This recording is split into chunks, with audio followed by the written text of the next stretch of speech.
with you as co-host? There, it's recording now. Thank you very much. I apologize. I may need you to No. do this too because with the screen, The it's screen. not pulling me up those controls right now for some reason.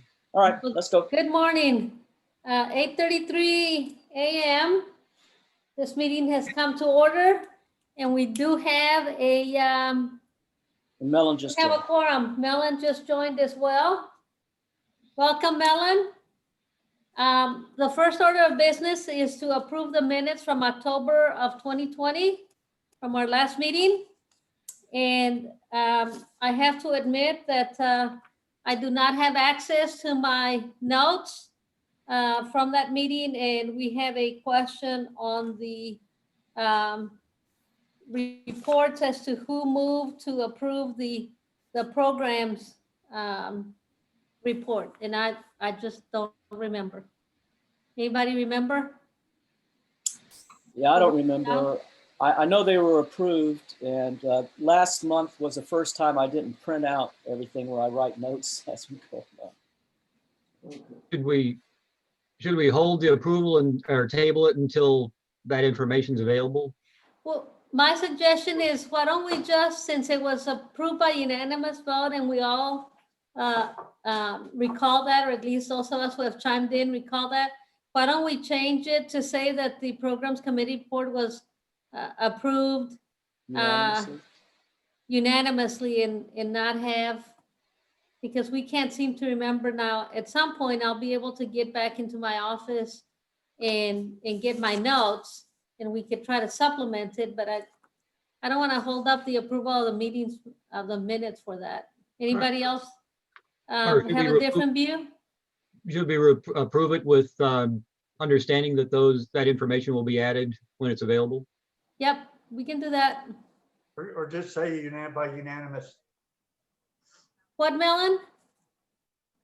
It seems like that's a minor technicality. If it was approved, no one objected. Just move on. I'm sure I would have approved it if I could have, or made the motion. I don't see anything wrong with the minutes. Okay. Eric, we will do whatever makes you feel most comfortable on that. How's that? That's fine. We can approve it and I'll revise them later. That's no problem. Works for me. Okay. Anybody have any questions on the minutes? Without that, can I have a motion, please, to approve the minutes? I make a motion that we accept the minutes as submitted with the edit as noted. I second.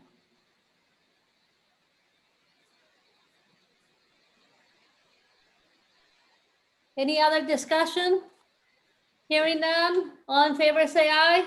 Aye. Anybody disagree? Okay, they're approved. Okay, the next order of business is Robert, the treasurer's report. Yes.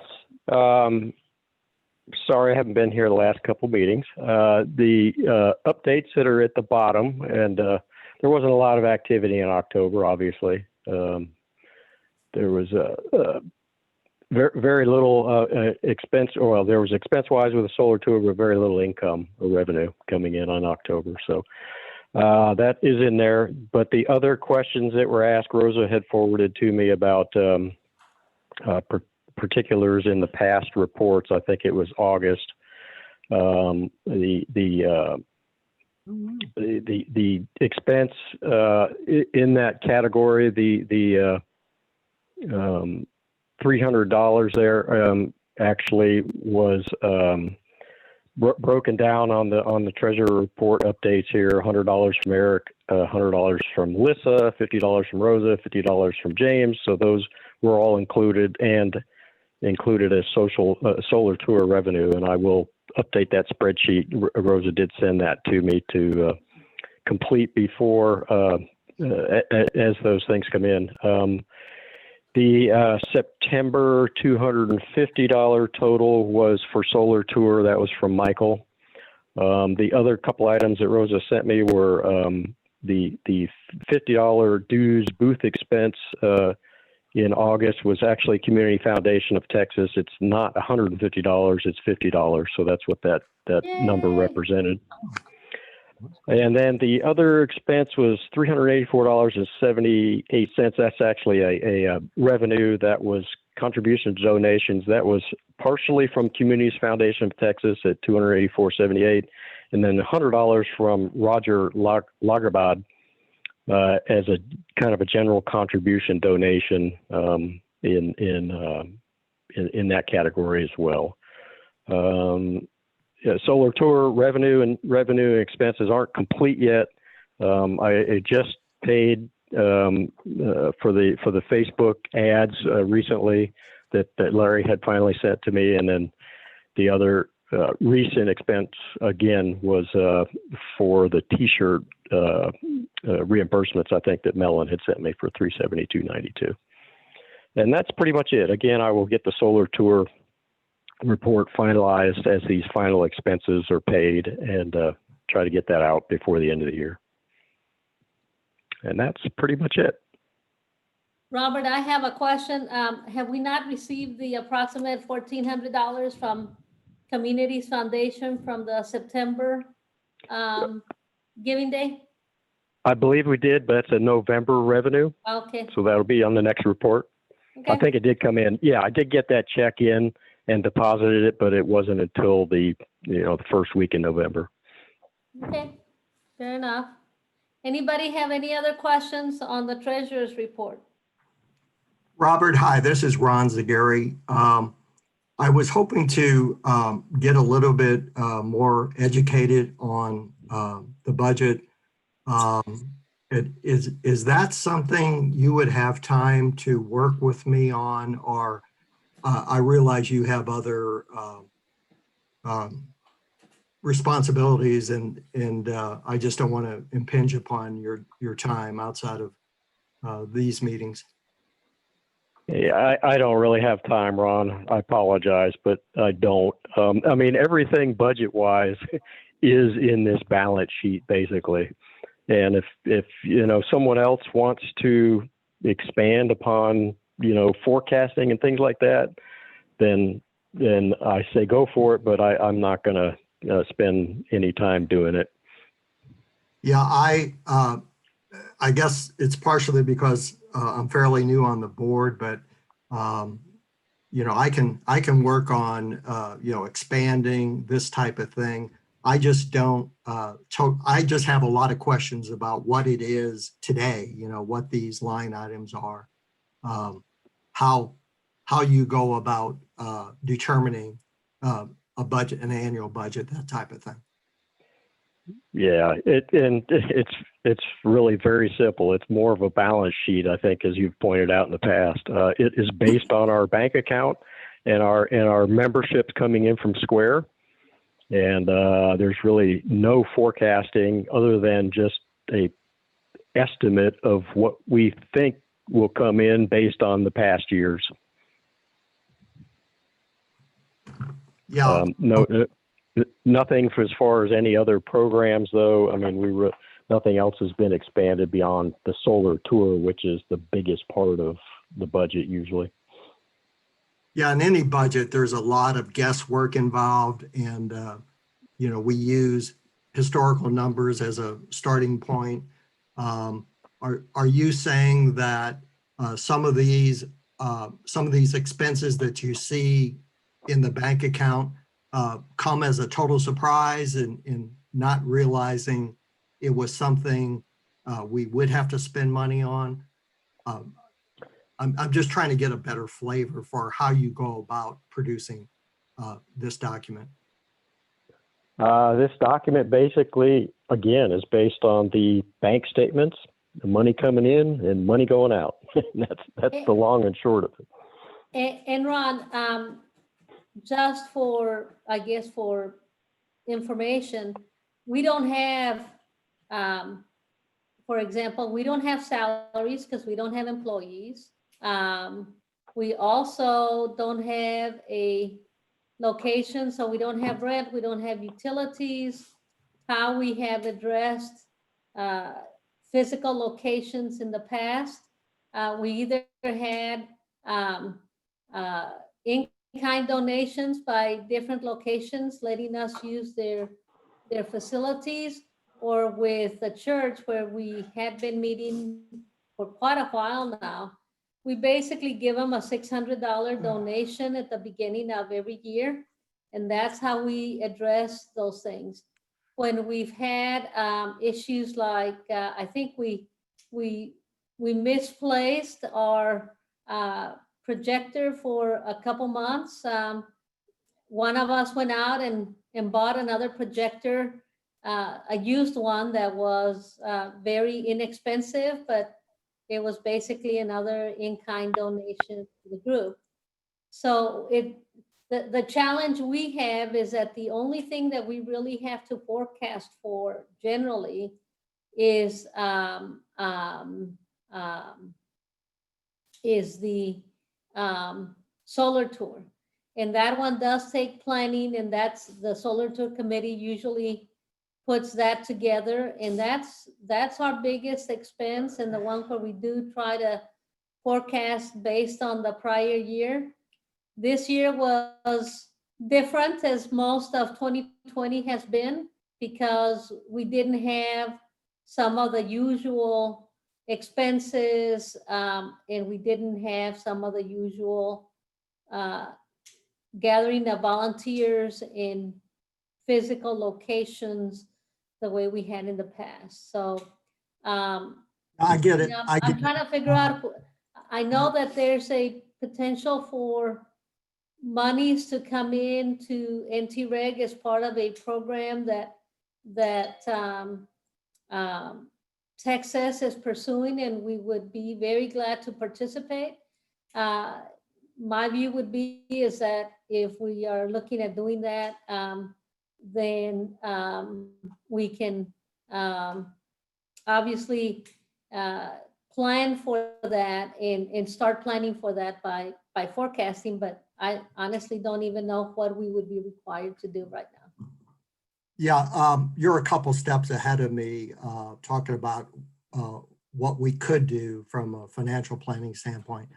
I'm at a point where I'm just trying to understand what it is Robert does each and every month. Let me give you an example. Maybe this all becomes a little clearer with a concrete example. It's like what I don't understand, for instance, web hosting. There was a April $250 expense. Is that something we just don't know about until we look at the April bank statement and we find out, oh, apparently we owe $250 to somebody? I just have no. I can answer. I think I can answer that question, and Dan can help me here if he's on the call. Basically, that's our web hosting fee for each year. Dan pays that fee, and Dan sends the expense to me, and it's a known value, Right. More or less, for each year. So it's not a surprise. None of these, I think, as far as expenses go, are real surprises. We've carried them over from the past year, or looking forward to knowing that they're going to be occurring. So. Well, that's good to know. And I was just using that as an example. But it sounds like there are people on the board that have a handle on how we should prepare a 2021 budget using the web hosting expense as an example.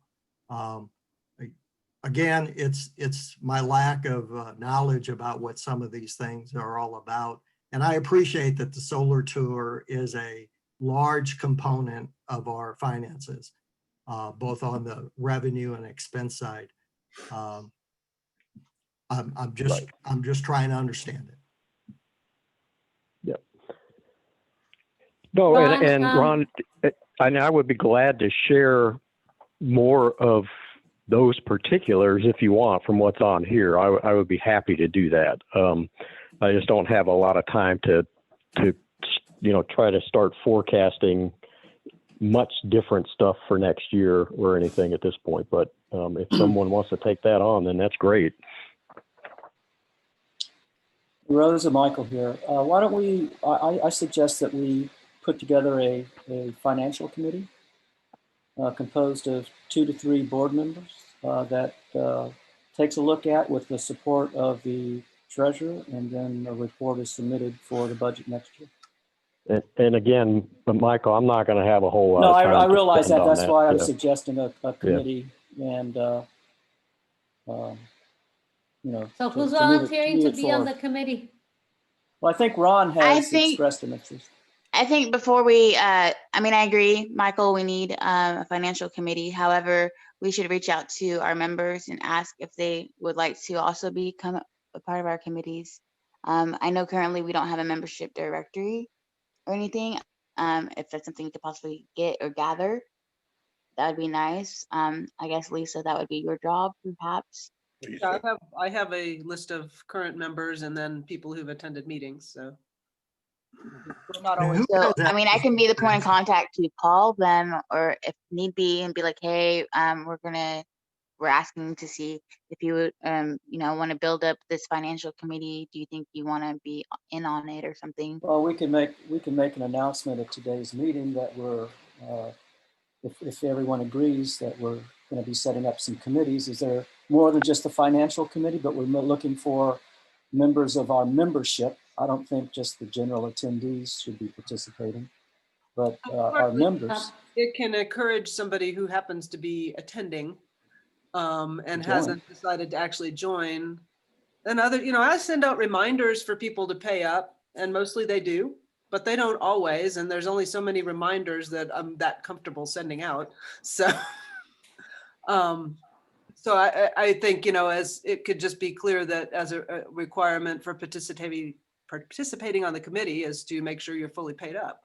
So. Dan, were you going to say something? No, I think it was pretty well covered. They were gonna, while they were discussing the costs of our website and so forth. That was fairly well covered by Robert. Thank you. I'll just go ahead and shut my mic off. And who Joella, among us has access to the bank statements?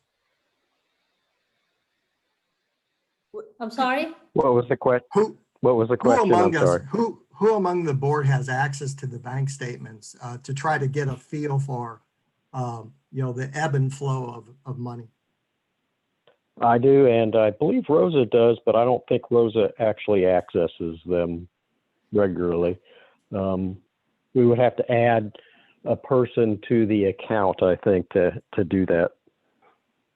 Well, that would be Robert- helpful for the financial committee to do its work, to be able to actually look into the bank accounts. Robert, might I suggest that instead of adding another person to the account, maybe we can just put the bank statements for the last year and put them into a PDF and get them to the financial committee that gets formed. That's no on problem. No that- problem at all. I think that's easier than continuing to change people on the account. Especially- The other, Yeah, we may be trying to migrate away from Wells Fargo anyway in the near Yes. future. Hopefully in the near future. I don't know when business accounts are going to be available at the credit union. Well, yeah. To do the work, I would argue against that. It would be very helpful to have access to the bank statements, even on a monthly basis. I disagree with that, Ron. I don't want too many hands in that bank account, as little as it is. My view is that the fewer hands that can actually access that account and do something with that account is a safeguard. So I would disagree with that. And I would one- also, I let me totally just sorry, comment. one- with the security aspects, but I'm talking about read access. Someone who has read access to that account can't move money around, can't steal money, that type of thing. I think they still have to be added to the account, which is a little more complicated these days than it was in the past. Another option is I would be more than happy to turn all this over to someone in February. So if someone else wants to be treasurer in February, I would be happy to oblige. So once this committee is formed, maybe it's just part of the protocol would be a forward of the bank statements, the monthly statements, to the members of that committee. And then you hold your meeting and review and, you know, how's that work, Ron? I'm sorry, did you ask me? Yeah, I was just saying, you know, instead of having direct access to the account, we, you know, the committee itself just gets an email from the treasurer with a copy of the monthly statements. And then, you know, if there's any questions or anything before the treasurer issues their monthly report for us, for the board, that, you know, they can be addressed, and then also for planning and things like that. It's a step in the right direction. It's Well,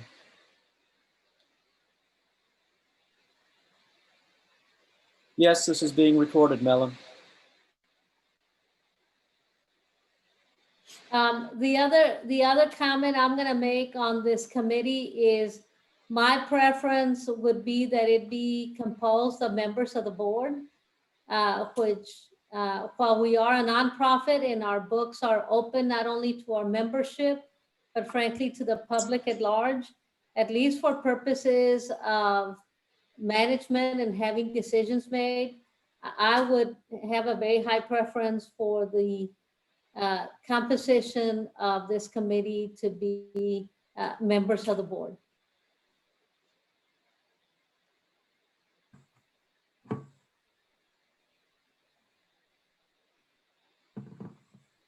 A comment is, I think we have room in our bylaws, if there was somebody in the general membership who is not currently a member of the board, we could actually name them an at-large member if somebody that was that promising stepped up, because I think it's important that we recruit some new blood regularly. So, If there was an accountant out in the membership that would want to do that, I'd be all for that. I just worry about somebody that you would have to explain financial concepts to begin with. It would kind of defeat a little bit of the purpose of what Ron is trying to accomplish. right, well, my point is just that if we came across somebody who looked really stellar, but it happened to be in April after all the elections had happened, we could, that's in our power to do, but that's Yes. at our discretion. Yes, ma'am. Okay, so who are the members of this committee who want to join from the board? So Ron is one. Michael, is that you? Yeah, I'll participate. Anybody else?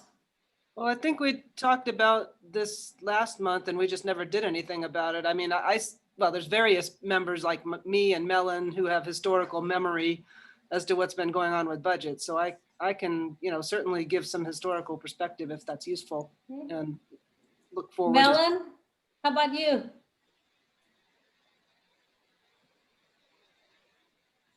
Where did Mellon go? Melon's mute. I can't even balance a checkbook. My wife does it. Okay. So right now we have Ron, Michael, and Lissa. And do you want to make an announcement at the membership meeting if there's an accountant out there? Or do we want to wait on that? We can do that. Do you want to make that request, Rosa, in your announcements? I can add it to my announcements. I think it'd be best coming from you. Okay.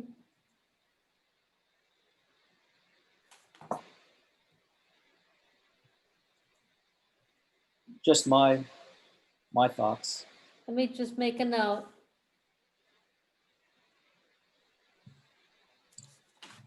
So Okay. Speaking of committees, do we want any other committees where we have participation from Well, members? Let's do this. Let's stay on the treasurer's report so we can Okay. finish Sorry, apologize. this part of it, and then we can move forward on other matters. So any other questions on the treasurer's report? Hearing none, can I have a motion to approve? I'll move to approve, Eric. I second. Any other questions on the treasurer's report? All those in favor say aye. Aye. Aye. Anybody approve, anybody disagree or abstain? Hearing none, the minutes are, the treasurer's report is approved.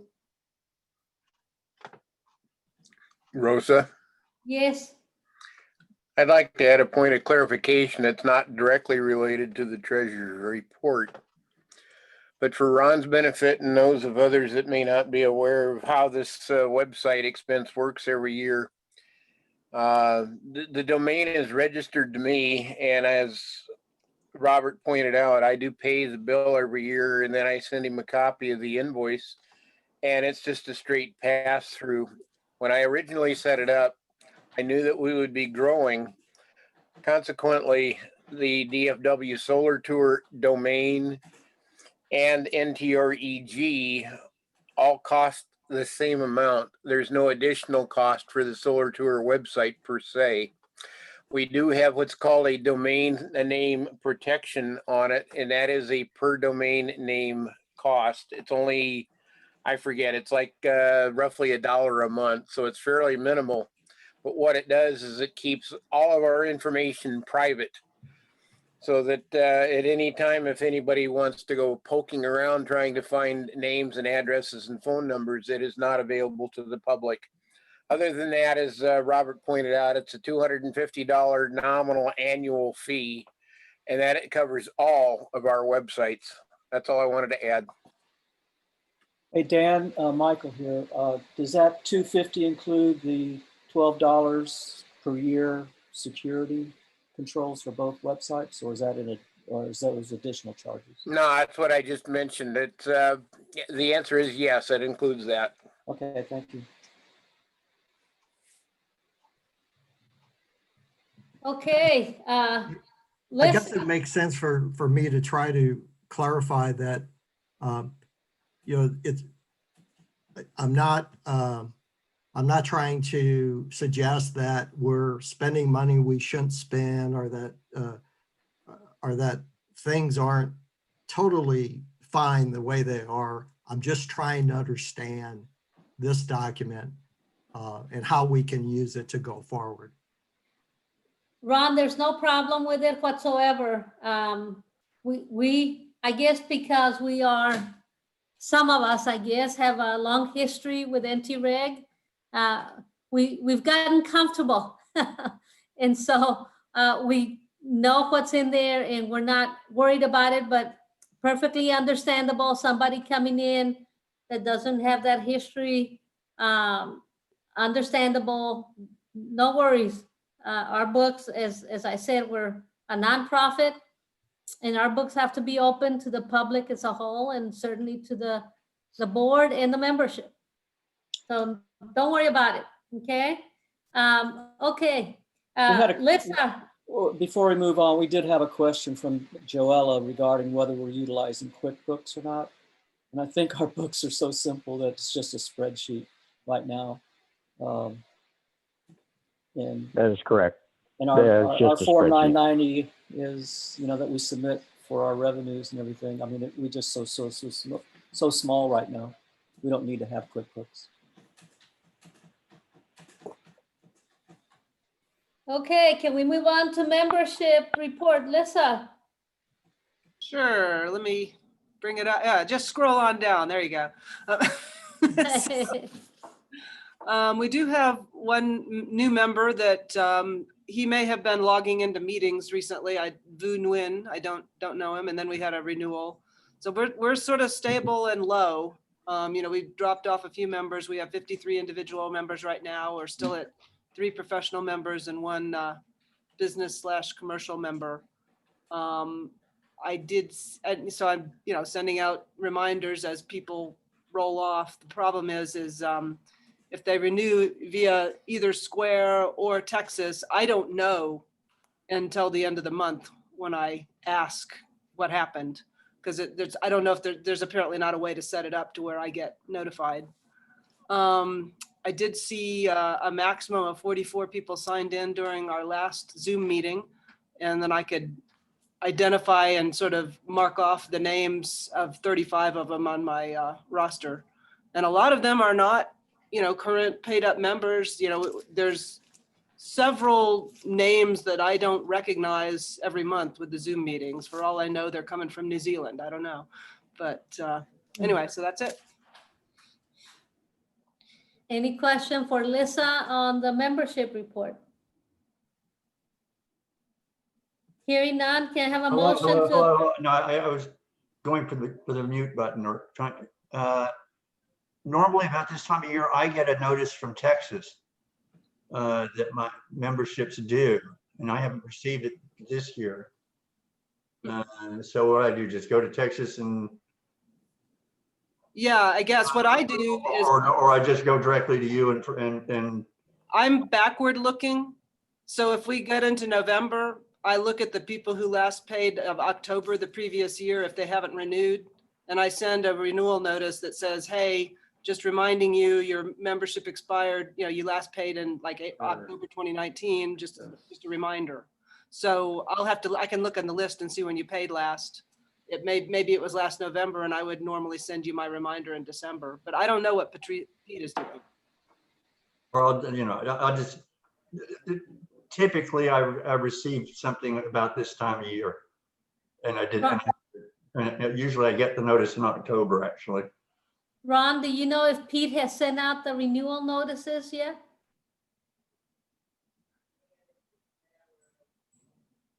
Hello? Maybe he stepped away. His picture is there, but not live. I guess maybe he stepped Well, away. he stepped away. Anyway, a minor point. I know, this is Bob. I know I got my email from Texas. I'm sorry. Oh, you did? I did get, yeah. Okay. But my reminders are backward looking. That's fine. If Bob got it, then I should be seeing one, or I'll just do something about it. Okay. Move on. Yeah, give us lots of money. Pay up. Come on. Late fee. I move to approve Lisa's report. I second. Mellon seconds. Any other discussion or questions on the report? Hearing none, all in favor say aye. Aye. Aye. Anybody abstain or not approve? Hearing none, they're approved. Michael and Joella, you guys are up. No real updates from last month, except for the fact that this is November. We still have speakers scheduled through January 9th. The January meeting, we haven't selected anyone for February or March yet. So we throw it open to the board if there's any suggestions for us to go out and reach. Joella was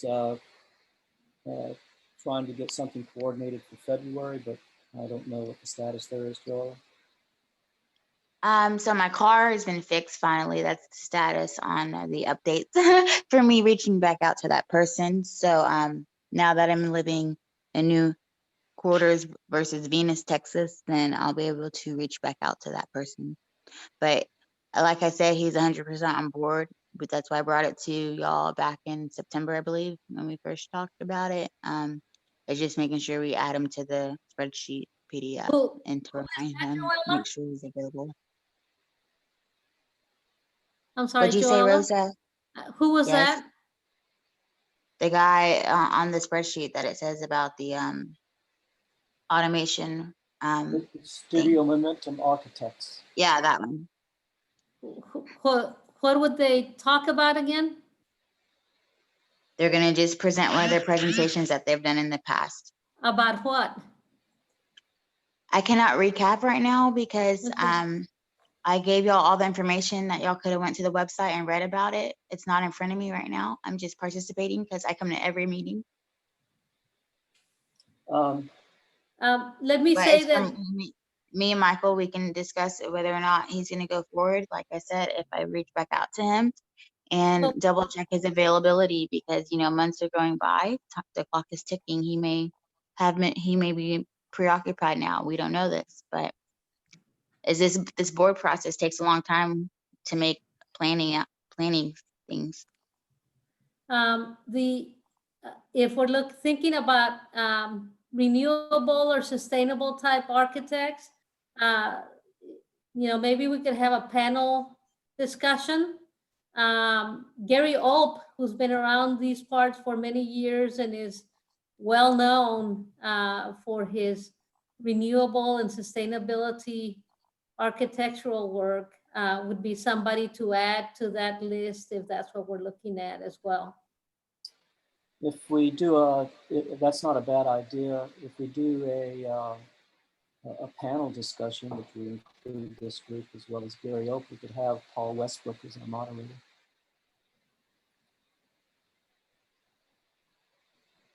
Okay. So we need to start planning for February and March. Any other ideas from the board to add so that they can be investigated and pursued by Joella and Michael?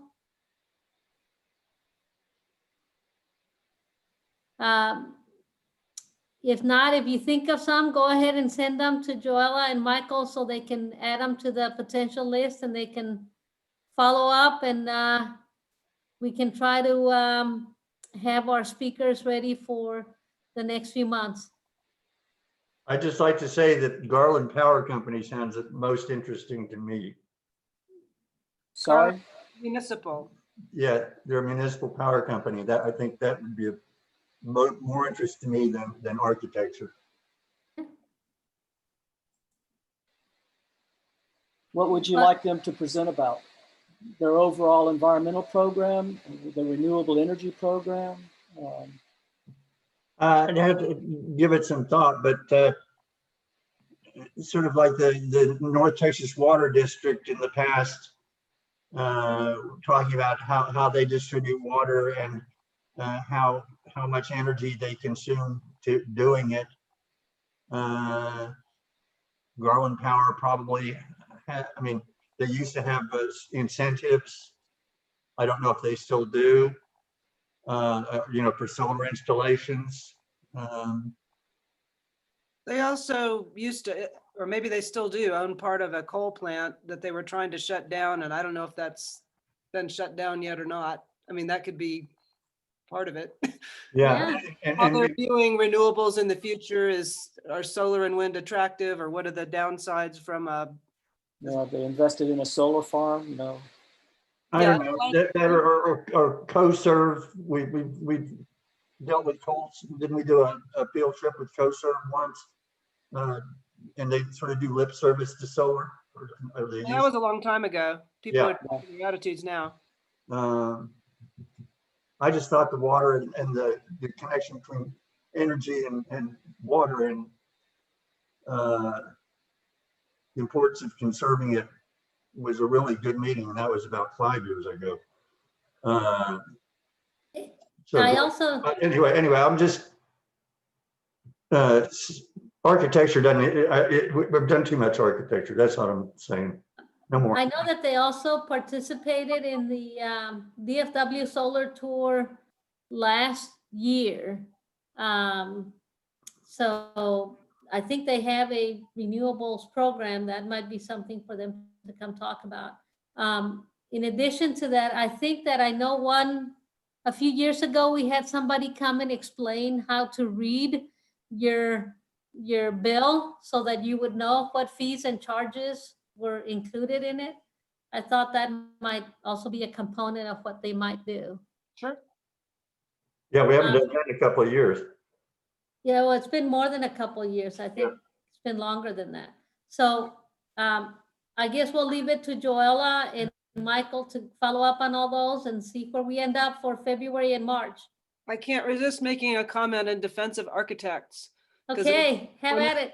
When we have, which I'm not, but when we have a speaker and they're giving actionable information to homeowners, those are usually some of our better attended meetings. People are into that kind of thing. If they're talking about green building of particularly residences. Just a comment. Yep.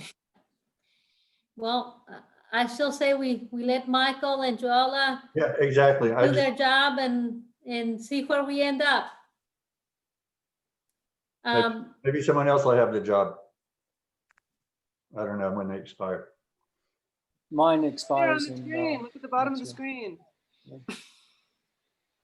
Mine expires in March. All right.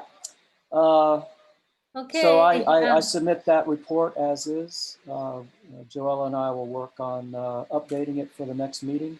Our next meeting speaker is going to be Susan Alvarez, where she does a CCAP recap.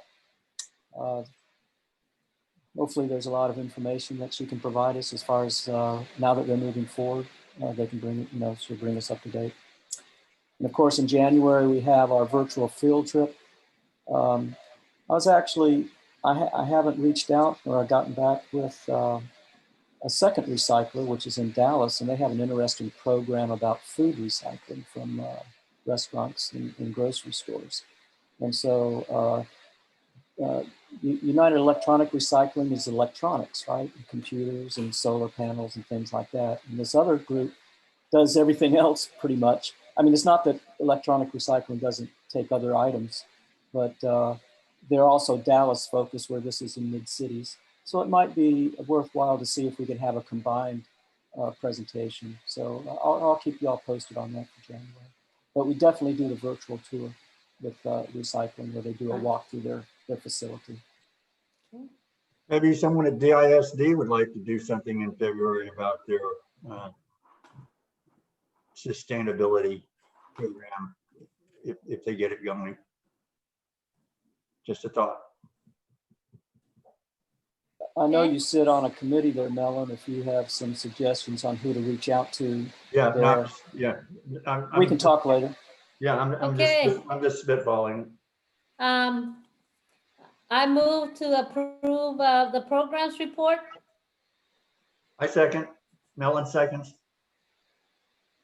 Any other questions on the programs report? Hearing none, all in favor say aye. Aye. Aye. Anybody disapprove or abstain? Okay, they're approved. Melon, I know you sent out a very short report last night, and I'm sorry, or yesterday, late afternoon, sorry I didn't get to it. Would you give us your report, please? Yeah, I'm just, there's nothing to report, but my comment is the role of volunteer coordinator, as I understand it, was to rally volunteers and provide logistics at NTREG sanctioned events. Since the pandemic has shut down public gatherings and moved to virtual, what is the function of a volunteer coordinator these days? And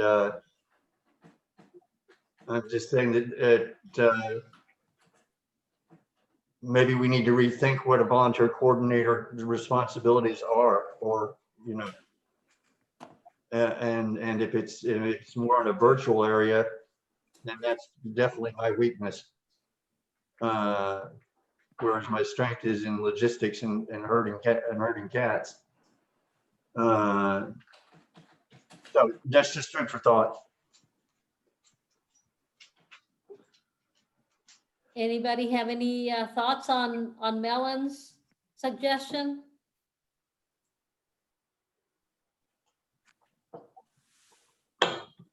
Melon, I guess I'll say something. Melon, I am hoping, probably very naively, that sometime next year we can try to get back to in-person meetings. So, maybe that's just my naivete in this era, which means we probably will continue with the Zoom meetings because they do seem to be successful. But I would like to get back to in-person meetings, and I'm hoping next year sometime we can try that. That's fine. Could be wrong. I'm just throwing out, saying, there's. Would you want to take a stab at trying to redefine the role? I'd want some idea. The problem is it's virtual, and I just don't. I mean, that's really, I don't know how I can organize volunteers virtually when I'm not good at it. Well, if you're asking, I can barely do Zoom. asking for suggestions, the other organizers of other events that we have participated in booths at in past years for different cities, Mhm. they're probably not, hopefully they're not just treading water. They may be planning something outdoors, well-spaced for next spring. Perhaps you could go down a list of 4 or 5 events where we've had booths in the past and just ping them and see if they have plans for the future. What are they thinking? Or are they just holding their breath, hoping that a vaccine will come along and everybody will not worry about it anymore? It'd be nice to know. That's a good idea. Well, we'll ask the usual suspects. We know that EarthX is not going outdoors. There, right? Sure, but there are various cities, Irving, Grapevine, the Yeah. track thing. Oak And Cliff. are they doing anything, or are they just holding their breath and waiting for something to happen? I think most people are just holding their breath. Anyway, Suggestion. we can ask around. Yeah. I think that James, my husband, has a little bit of information on some of that. Are you on? Go ahead. I'm muted. If she's No, muted, I don't know why we're getting an echo, but the thing I was going to say was let me mute and talk from her computer.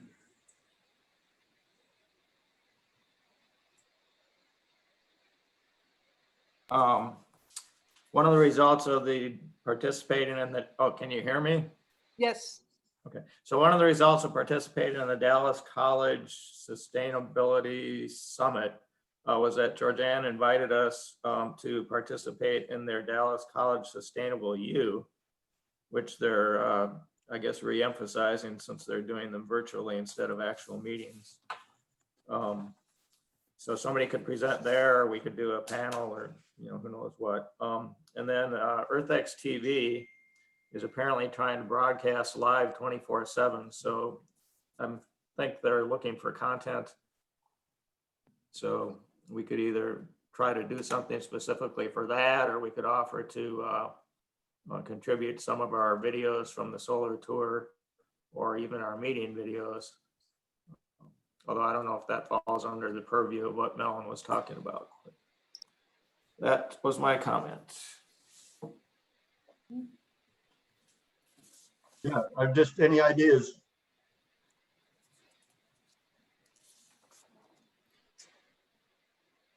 Usually our biggest participant on Earth Day is the event we attend in Oak Cliff. So it'd be interesting, and that's outside anyway, so it'd be interesting to see if what their plans are. Well, that's easy to, yeah. I communicate often with Julie Thibodeau, so she'll know. Because Mems and I sponsors it.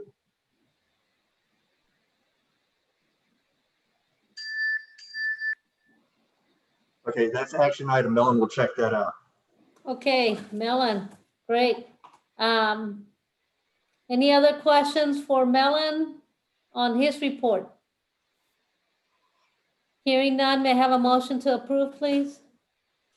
I'll move to approve. Eric? I second. Ms. Lissa? All in favor, say aye. Aye. Aye. Aye. Eric, did you get a copy of it?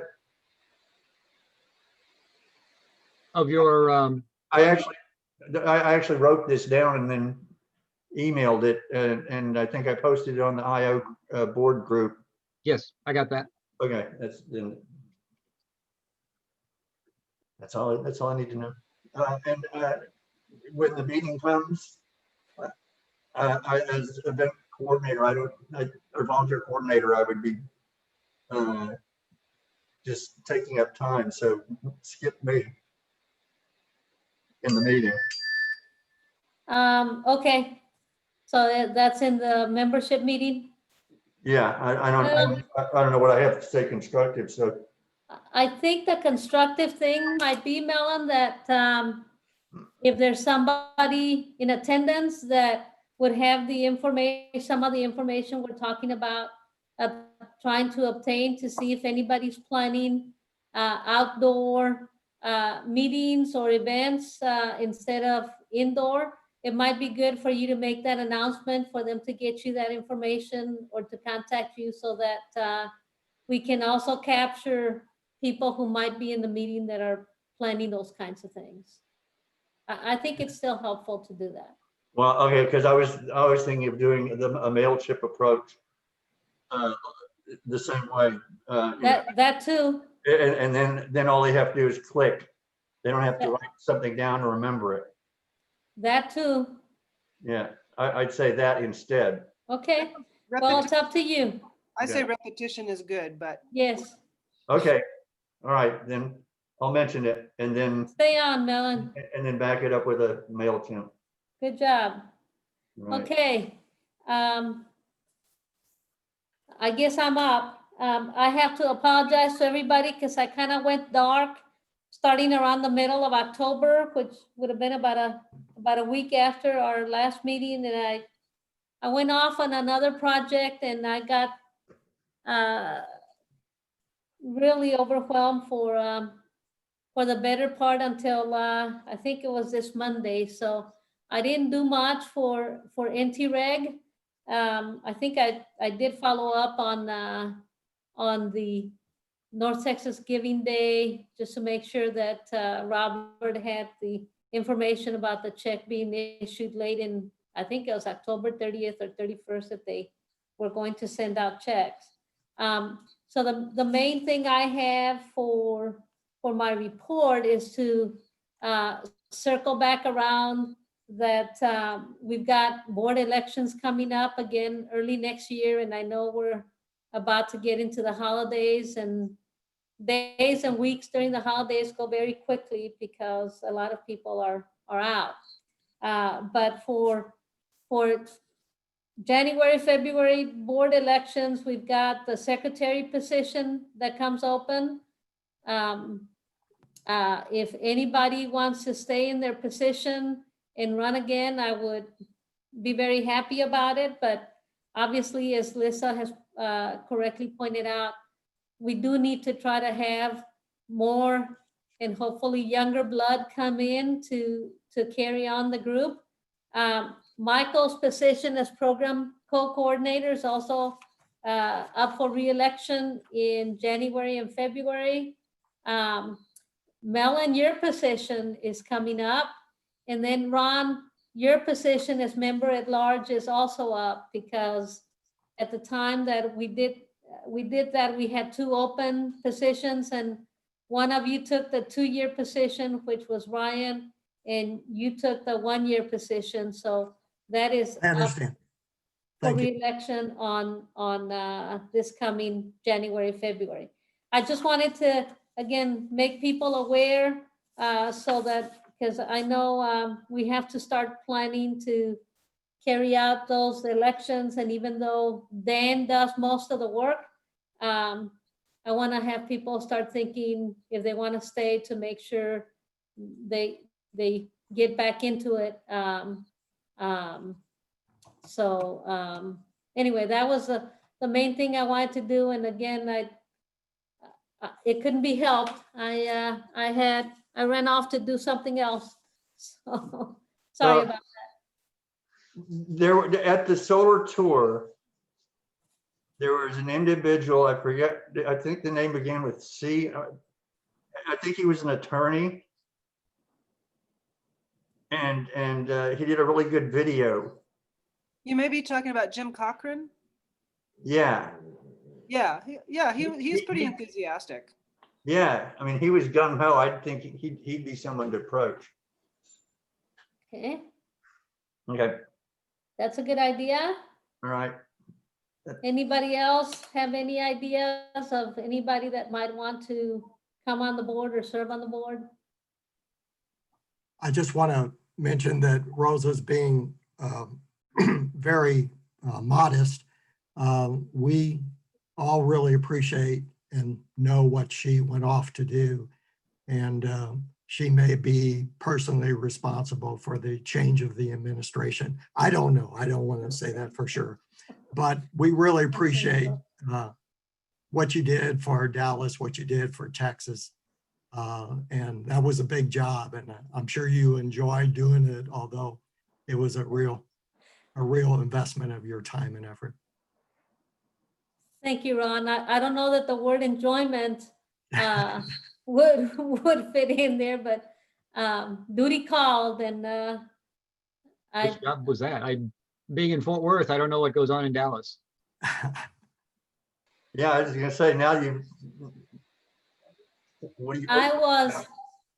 I was appointed by the Dallas County Commissioners Court to be responsible for making sure that all the votes in Dallas County for the November 3rd, 2020 general election were properly processed and counted. And we got out almost 1 million votes out of Dallas County this election, including, I think, almost 78,000 mail-in ballots that we had to process. And you've been forging those Democratic votes all this time. I'm sorry? You've been forging all those Democratic votes all this time. Well, that's what some people thought. But it was quite an ordeal, and I'm actually still trying to recover because I had not pulled all-nighters since I was in my very early 50s, and I had to pull a couple of them in quick succession, and it was very physically exhausting. But thank you, Ron.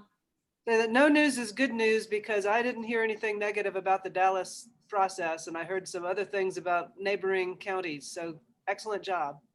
Wonderful job, Rhonda. Thank you. Anyway, that's what I was doing.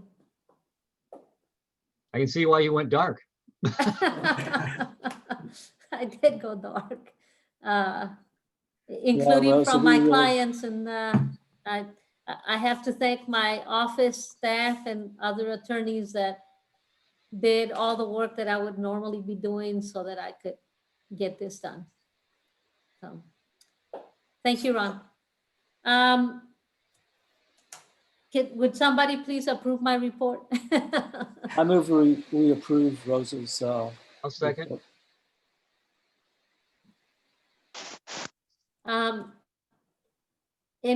I guess, all in favor, say aye. Aye. Aye. Anybody opposed or abstain? Hearing none, it's approved. Old business. Do we want to try to have some sort of a virtual wrap party? Maybe we could do it in the December board meeting. I don't know that, or in the December meeting. I don't know that it's worth anything unless people want to have mimosas at their own home. I just don't see any other way for us to celebrate having gotten through the solar tour. Well, it depends. Lisa says she's coming back from New Mexico tomorrow. So, I mean, we can all meet up. It's still social distancing, 6 feet apart. It'll be safe, less than 10 people. I have a voucher for Fogo de Chao that will provide appetizers. And yeah, you can buy your own drink.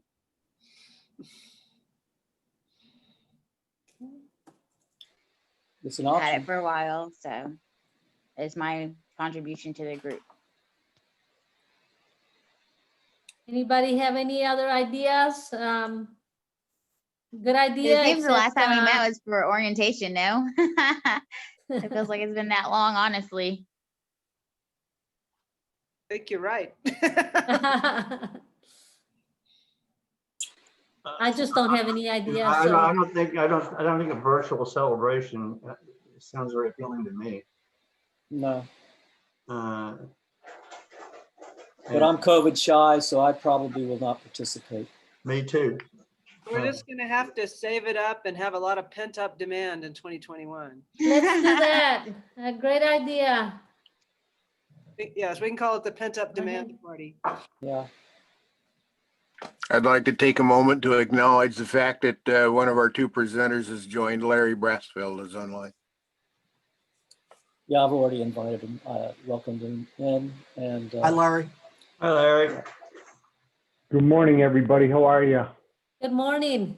you're kind of seeing how the sausage is being made, but It's not pretty. yeah. All good. I wanted to make a comment, although I shouldn't, because once again, I'm not volunteered to actually do anything, but I've seen some Zoom meetings, the Solar Austin in particular, where they have breakout rooms and like people kind of chat. And so we could have a happy hour Zoom meeting / wrap party / who knows what, but I don't know whether that would really work or not.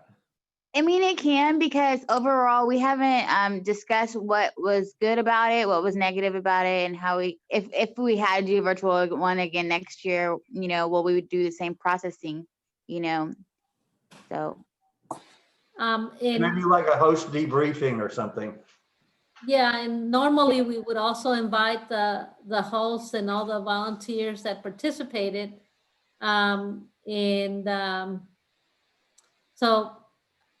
let's keep trying to think about it and see what we come up with. Joella and Michael, I hate to put more things on your plate, but if you can come up with some sort of a program, and we can maybe do it sometime next year with a pent-up demand that Lisa so well points out.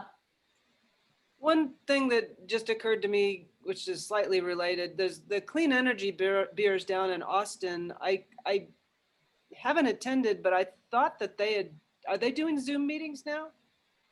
I didn't know if we could piggyback off if they happen to be doing anything in December, you know, as in terms, I think it's like Monday nights, like one Monday a week or something. If they're doing something, we could, even if we don't do something official ourselves, we could at least let our group know about it. I don't know. Well, there's still the social Austin event every month. They have specialty speakers come in. But maybe they're doing something in an evening for the holiday. I don't. Yeah, I haven't received the latest invite yet. But yeah, that's something that we could ask them if we could participate in that regard. When you mention clean energy, are you talking the Clean Cities Coalitions? Is that who you're referring to? A thing in Austin called Clean Energy Beers. Michael Weber, who's is a professor at UT Austin, but right now he's at NG, I think, on a assignment. He used to run Clean Energy Beers in a bar in Austin. And I believe I've seen a notification over the past few months that they were doing something on Zoom, but I haven't participated. I think it's under the Clean Techs umbrella. Okay. Yeah, I think you're right there. Yeah, I interact fairly often with the different Clean Cities Coalitions groups. There's 4 of them in the state. In fact, one of them, and I think it was the group out of the DFW area, they've got a ZEV corridor group that I've participated in, to where they're trying to build awareness and just build a case for infrastructure from Houston to Dallas. Mm-hmm. ZEV corridor. So, and I could pat Lori Clark at the Dallas. So yeah.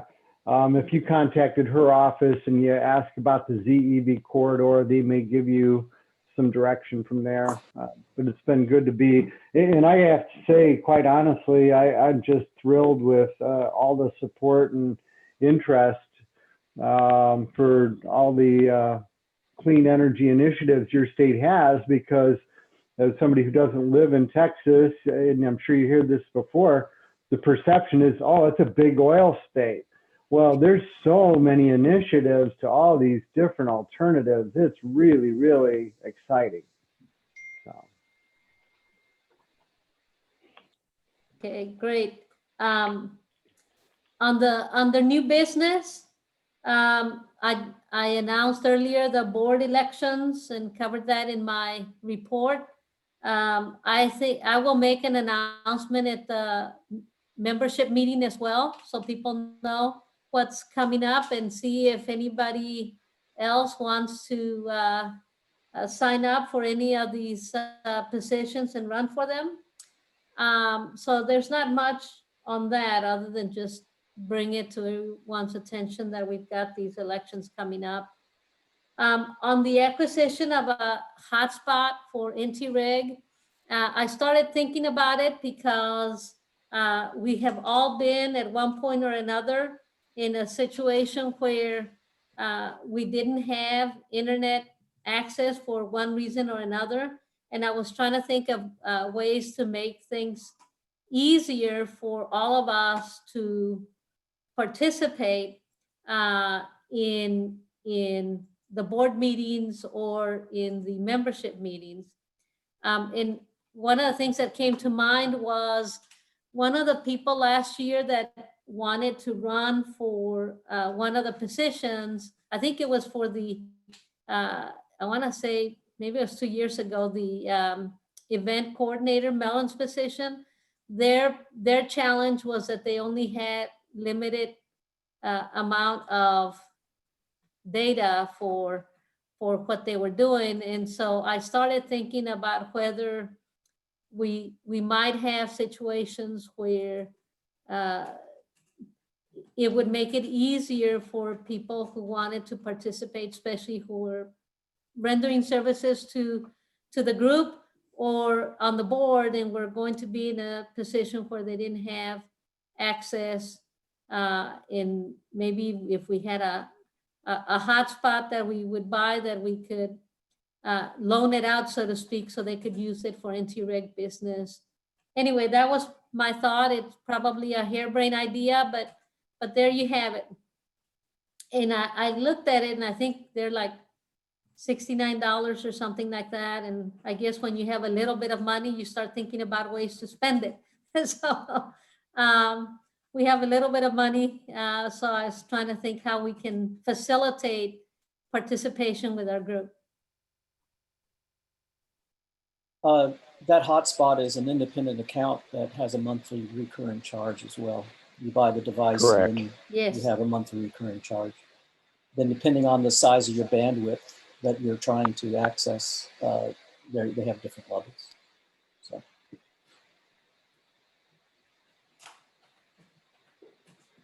I don't necessarily need I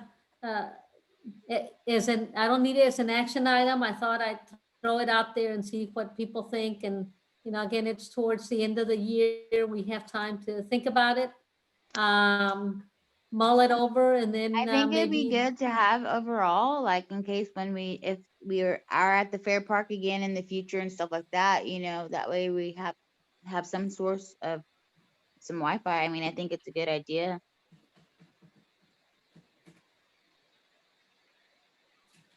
I think Michael's right. I'm sorry, go ahead, Eric.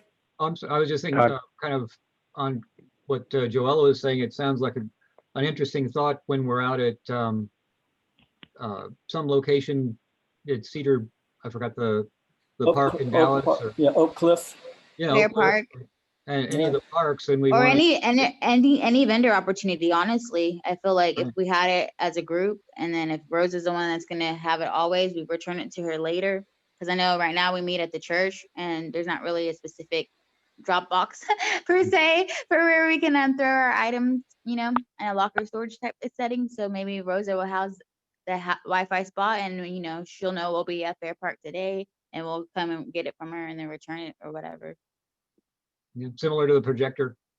Yeah, which I have, by the way. Okay. Yeah, that's what worries me, similar to the projector. Well, we don't need the projector right now because we're doing I know, everything because virtually. you're saying the way it came up missing. I can see a little hotspot flying around. Yeah. Robert, were you going to say something? I saw you unmute. Just briefly, I mean, you have to kind of plan ahead and have use for it each month. Otherwise, the monthly fees end up being money spent that's, you know, may not be Wasted. well spent. Good point. You're usually in a contract with those. Yeah. Yeah, Okay. I would think the host event, they're charging us participate, they should just build that into Wi-Fi for the fee. And a lot of our phone carriers, I know mine does. I have hotspot on my phone, which is essentially almost the same. It's not quite as good as a dedicated device, but All good points. Well, I mean, I just see it as like, overall, when we start doing more like Solar 101 presentations and they ask for us to speak on behalf of the organization, then it'd be a good idea. Sorry that the projector got stolen or lost and you know, over the couple of years, but I mean, Wi-Fi, I feel like it's good because you never know when your device that you say is handy may go dead as well. So network issues, you know, so to have a stable unit that can be traveled with is also great. Can we Joella, welcome- we should did welcome find, Maria?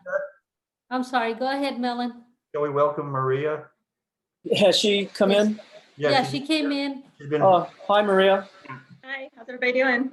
Great. Good, thank Good. you. We're trying to finish up our sausage making before we turn it over to you. No problem. Yeah. And we'll want to double check to see who on your team is. Well, let's finish our business. Yeah, let's finish Okay. our business. Just a couple more minutes. Let's keep the discussion on the hotspot going. Like I said, I didn't expect a action item today on it. I just wanted to put it on the table and have people chime in and do more research to make sure that if we decide to do it, we know what we're doing and how we're going to use it so that we're not unnecessarily spending money that we can use for other purposes. So let's just keep that in our minds going forward. That is all that I had on the agenda for today. So unless somebody is dying to say something else, we can adjourn the board meeting. I'd like to make two quick announcements. I realize we're short on time. Just as an update to the Metals Foundation grant that Texas is trying to secure. It looks like the amount of that grant will be slightly less than originally expected. And it looks like it'll be January or February before it's granted. How this affects how much of those funds would accrue to NTREG is a little bit uncertain now, but it's alive and well. It's just a bit delayed.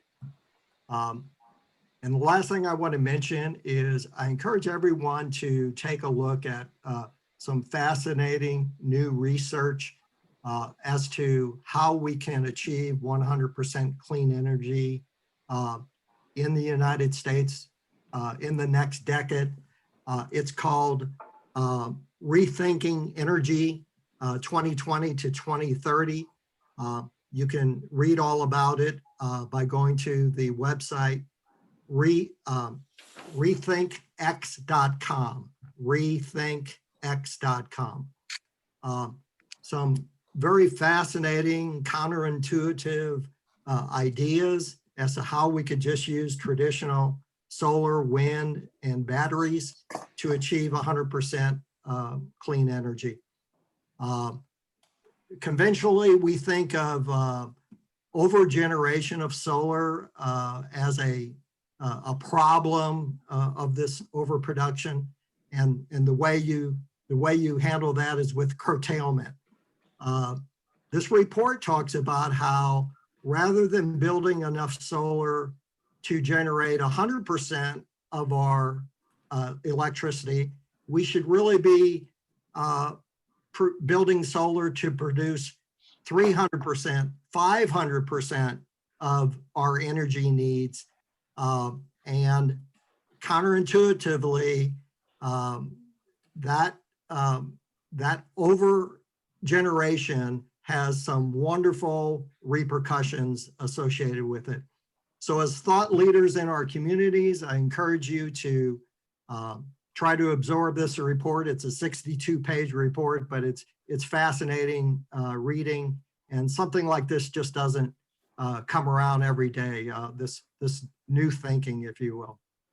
That's all I had. Ron, would you like to make that announcement at the membership meeting? I won't be able to attend. Do you have the link that you could share here and then we can share at the meeting? Yeah, that's Sure, sure. It's again, it's rethinkx.com. Okay. I'll try to go out so we can add it to the chat during the meeting. Okay. I want to compliment you on bringing that and appreciate you calling us thought leaders.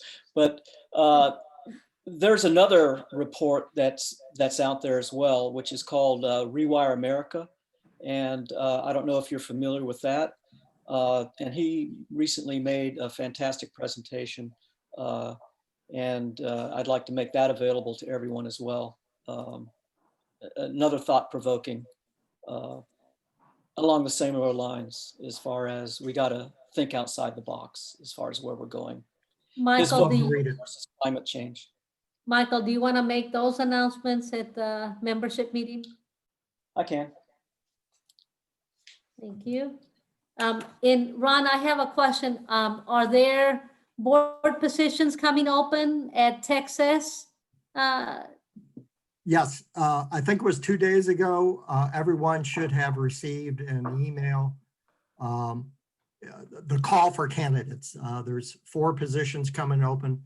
And that process just began a couple days ago of considering yourself or someone you would like to nominate for the board.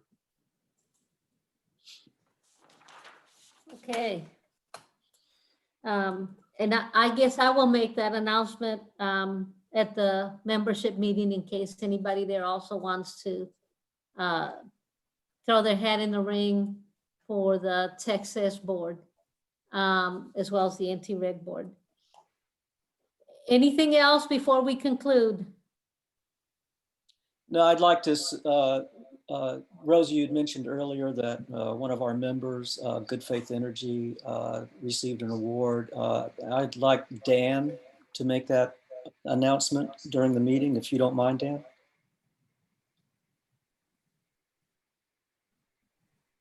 Is he on? Physically, I can't speak for the mental part. Okay, do you mind doing that since you're familiar with what the award is? Oh, I'm not any more familiar with it specifically than you guys are. I was just watching and participating and discovered that they were selected. Yeah, I didn't participate in it. I had conflicts, but I think it's a good thing. I don't know the particulars about the award or anything like that, so I thought you might be able to mention something if you were a little more familiar with what the award and why they got it. I suppose we can go ahead and do a little quick blurb at the very beginning of the meeting, for example, and get it out of the way. Not a problem. Yeah, it'll be in our announcements under from guests, and Rosa will bring it up. Yep. Okay. With that, I move to adjourn the meeting. I have 9:51. I'll second that. Okay. Rosa, you were controlling the video. Let's go on a short hiatus from the video, and then when we start the meeting, we'll bring it back on. Okay, how do we do that? Do we pause it? Yeah, you just Recording? start the recording. Done that. But I saw one person waiting. Yeah, I just let them in. Okay. Good morning to everybody. My name is Rosa Orenstein, and I'm the chair of the North Texas Renewable Energy Group this year. I want to welcome new and returning members. For those of you who are not members, I urge you to become a member. It's a very small price. And Lisa will give a short presentation on your membership opportunities prior to beginning the meeting. I do have a couple of announcements that I want to make though. The first one is that NTREG has decided to create a financial committee to make sure we are not only spending our money wisely, but can help us forecast. So if any of the members out there are willing to serve or have the skills to help us serve, to serve in helping us forecast and plan, that would be greatly welcome. And I would ask you to either contact me or Michael Flatmark or Ron Zagari or Lissa, any of us on the board, and let us know so that we can try and get you to come in to help us with that. In addition, every year, a number of positions come open on the board. And this year, we have, or starting in January, we have the following positions which are coming open for any member that wants to run for those positions. We're always looking for new people to come in and help strengthen the group. So the positions that are open are secretary, one of the program co-coordinator positions, the event coordinator, which is sometimes referred to as a volunteer coordinator, and a member at large position. So those positions are coming open and are available for anybody who wants to run for those positions. In addition to North Texas Renewable Energy Group, we also have the Texas Solar Energy Society. Their elections are also coming up, and you can go to their website. They have a call out for candidates for their board. And I think you should, if you're interested, you should visit their website to see if there are any positions there that you believe that you can be a contributing member and apply for those. With that, Lissa, would you give the membership a update and your report? Announcement? I'm here. Sorry. Oh, welcome to everybody. My name is Lissa Magel. I'm the membership coordinator. And as Russa said, our annual memberships are quite inexpensive. It's $20 for an individual membership. That goes to pay for, things like when we can actually meet in person, we get coffee. Now you provide your own coffee, but we are providing a Zoom channel. So memberships go to support things like that. And then our activities, we're really hoping that we can participate in some events in the spring. If local cities and Earth Month events, if we figure out how to hold those outside, we're hoping we can participate in that. And our memberships go for booth fees and things like that. But it's very simple to join. You can go to our website, the NTREG website, ntreg.org, or to the Texas website. You can join through either place. Again, I welcome everybody. And if you have any questions about membership or any of the benefits, you can look on the ntreg.org and find my contact information and send me an email and let me know if you have any questions. Thank you. Thank you, Lissa. Melon, do you have an announcement to make as well? Hello all, Mellon West,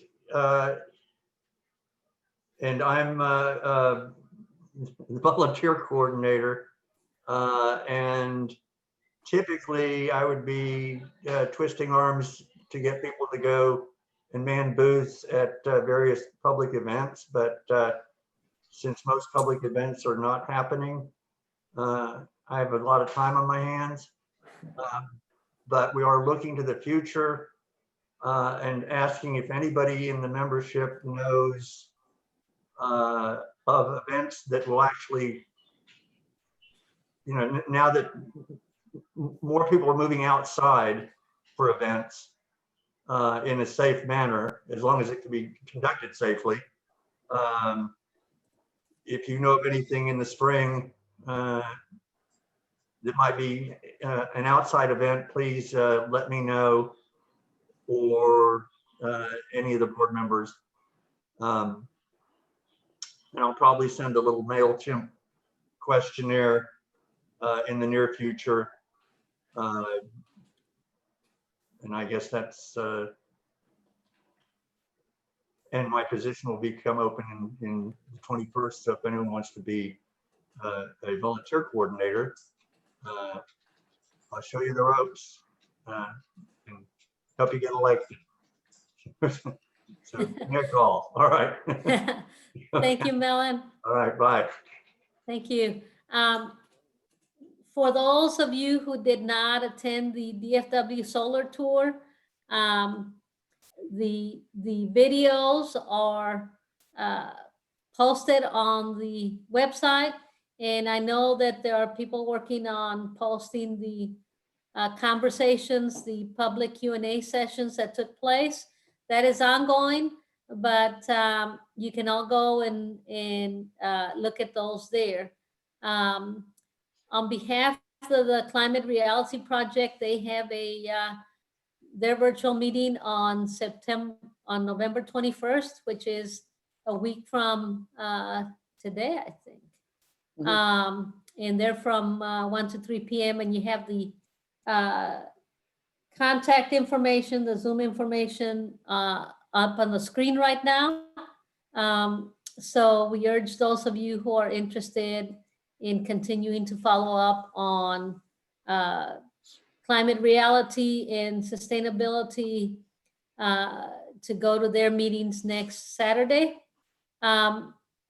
From members, we usually open up the floor for any announcements that would come from members. Dan, I know you have a couple of announcements. Just a couple of very brief announcements. Number one, we have a very good publication here in our area called Green Source DFW. Every year they award various individuals and organizations for outstanding leadership and accomplishments in environmental and other aspects of our climate and so forth. This year, our member, Mohammed Abdallah, and his company, Good Faith Energy, were selected by Green Source DFW for the Environmental and Innovation Award, in part because they've only been around a short time and they're already quite diverse in their offerings. They not only do solar, they do wind, they do other things. They've provided a lot of additional free time, if you will, for various educational institutions and nonprofits, which leads me into the second part of the announcement. We have a wildlife center southeast of Dallas called the John Bunker Sands Wetlands Center. And for almost 10 years, that wetland center has hosted a camera mounted on a very custom manufactured high voltage tower, except it doesn't have any high voltage wires on it. 2 years ago, a storm came through and apparently it was an F0 tornado, demolished the cameras, and what didn't get destroyed by the wind got ruined by the lightning. So John Bunker Sands reached out to Good Faith Energy and they said, we need your help. And they ended up installing a complete new solar electric system, cameras on down. And by the way, that was no easy feat. The camera is at almost 100 feet up on the tower. Encore provided a bucket truck and the personnel, and that camera is online right now. And at last look, the eagles I'm seeing right now on the screen, Wow. that's Look at the mom and eagles. dad bald eagle. They'll be laying eggs in about a month. The camera that you're looking at is entirely solar powered. So that's kind of the summation of it. The entire solar electric aspects I designed, and then Good Faith Energy put it in.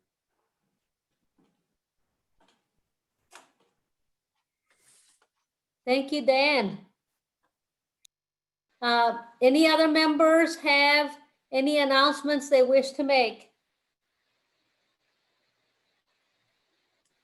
I just want to make mention that one of our board members brought to our attention a report that takes a look at rethinking of our renewable energy approach for the next 10 years, over the next decade. And I'll get the link and put it into the chat so that you can have it later. But it's called rethinkx.com. And, we just want to bring that to our members and attendees' attention. There's another site that we'll put a link to in the chat room. And that's one that's called Rewire America, which is it's more focused towards climate change, but it's also how energy will drive and electricity will drive that towards our goals in the long term. So just keep posted to the chat and see where those links are posted when I have the opportunity to get them in there. Just wanted to mention, James, if you have an opportunity to speak and say a little bit about Dallas College and their sustainability program, that would be great. And I know that there are members of this group that are attending the Texas Energy Summit. It's a virtual summit that's down in Austin, going on right now and 2 days next week as well. So if you have the opportunity to attend that, you should. James, I see you're there with Rosa. I guess the only thing I would say was that NTREG did participate in the Dallas College virtual sustainability summit earlier this month. And I set up a fake booth in my garage and tried broadcasting from there until my phone decided to overheat. And then I went back to my laptop and I tried to share some of the website and some of the other content. So tip to people doing WebEx, it's difficult to understand, and you have to make sure when you share your screen, you either click the one that says video or the one that says not video, otherwise the resolution is not good. But also as part of that, Georgianne specifically invited NTREG folks to, if they want to make a presentation, they're continuing their Sustainable You series, which now that it's virtual is a little bit easier to attend. And I think that's monthly. And Paul Westbrook made a presentation, I can't remember if it was early, no, last month in October. So thank you. Thank you, James. Do we have any other comments from our guests? I'll apologize, Rosa. No, that's fine. Are there any guests who want to make comments or make notices in regards to any events that they would like to share with the group, or that you can just add it to the chat in the comments? Okay, so let's move on to our presentation, which is pretty exciting.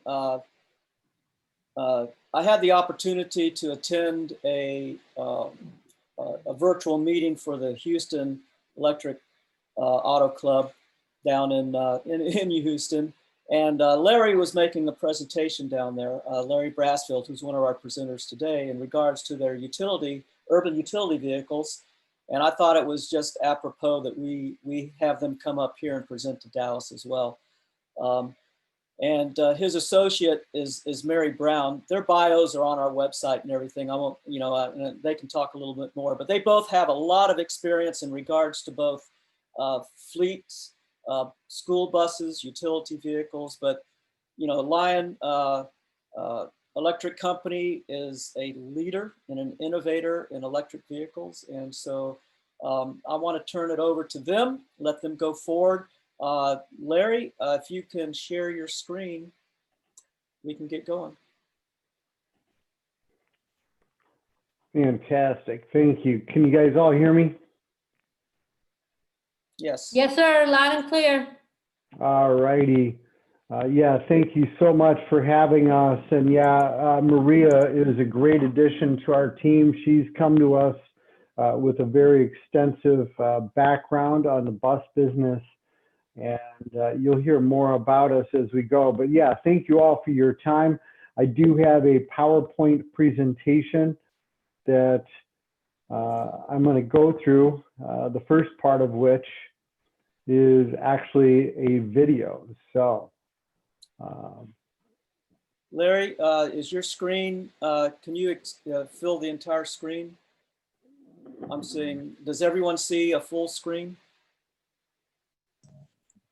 I think you need to go to the display settings at the top and select that, and then do duplicate slideshow.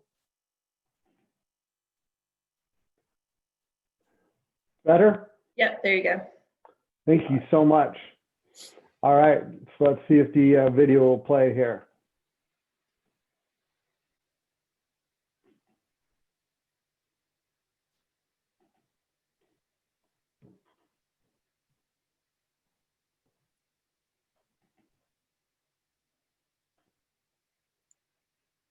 Is it opening for you?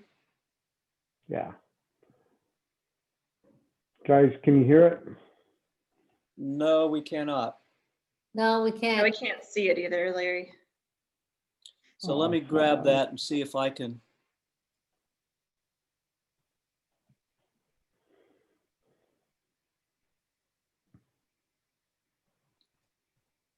Larry, what you may have to do is you may have to share your video, share the screen again on the video itself. Oh. Okay. So let's see here. So is it playing for you? It was. Let's go back to it. And then when you share the screen, there may be a button which says optimize for video.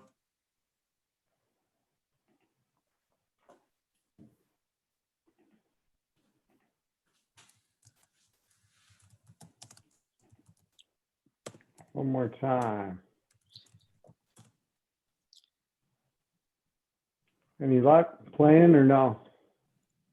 No, sir. Son of a gun.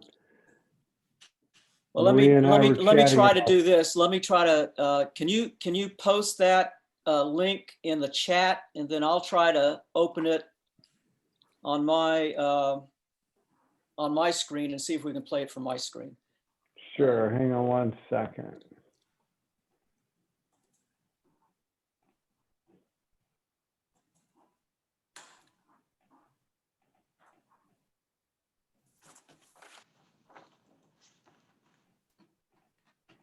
And I appreciate everyone bearing with us.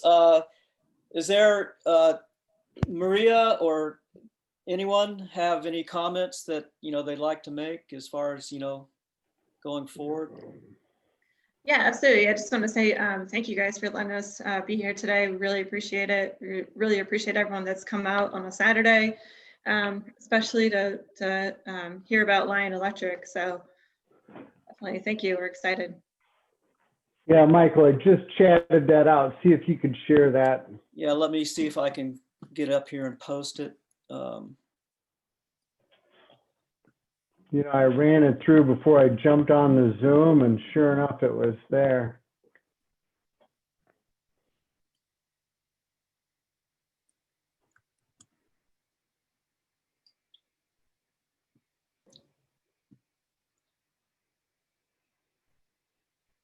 Okay, so hold on.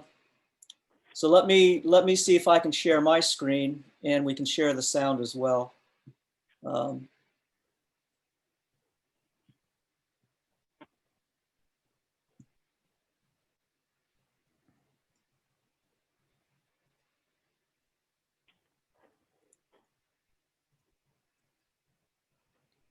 There it is. There it is. There it is. Do you hear the sound? No. No. Okay, hang tight.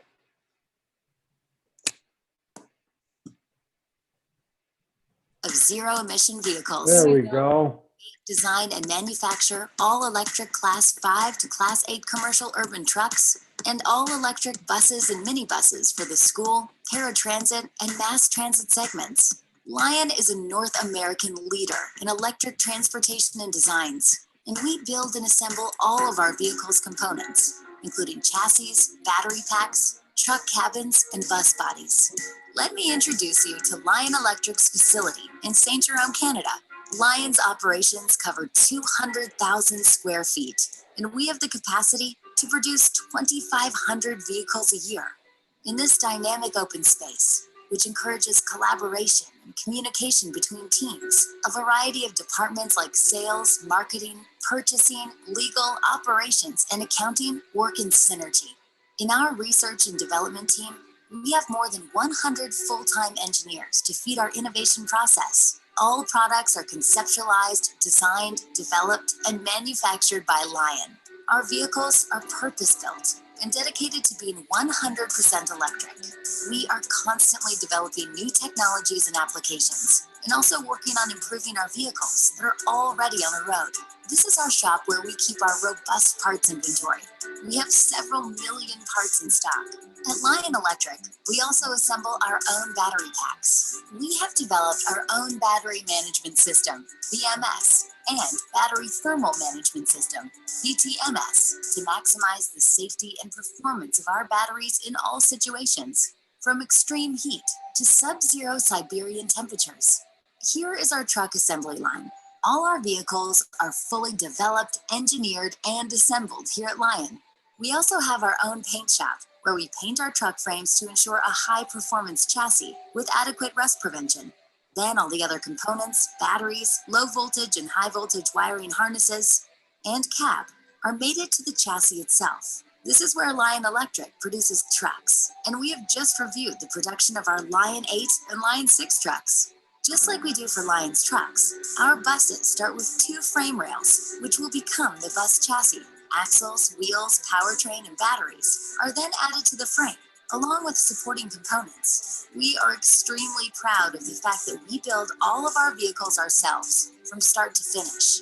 This is the Lion C and Lion D body assembly line, where our full-size school buses are manufactured. We start by assembling the floor structure, front and rear sections, and side panels, which are made of composite materials to reduce weight and prevent rust. Then the insulation, low voltage wiring harnesses, and windows are added.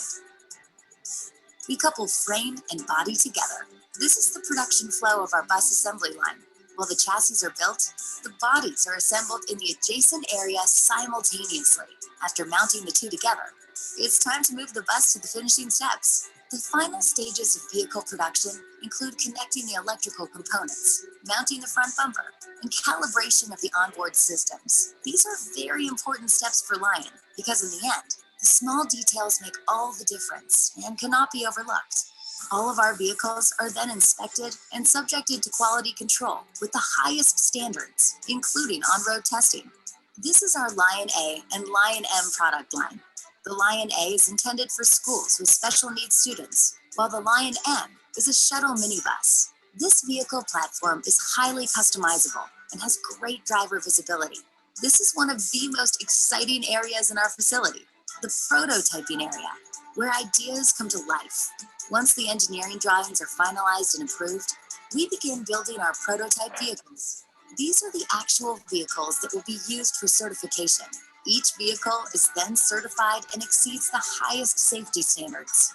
With some of the expansion we've done in our facility, we have a state-of-the-art service area with easy exterior access. In addition, we also have service centers all over North America to support our customers directly in their home markets. This allows us to conveniently maintain our vehicles, as well as provide on-site training to our customers. These locations are used to prepare our vehicles for delivery as well. As you have seen, Lion Electric is very real.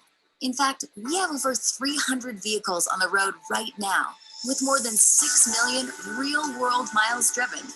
We are currently manufacturing and delivering electric trucking solutions, as well as electric buses to transport students and individuals. We have 7 different types of 100% electric heavy-duty vehicles available today. And in 2021, we will increase to 11. Lion Electric, the bright move.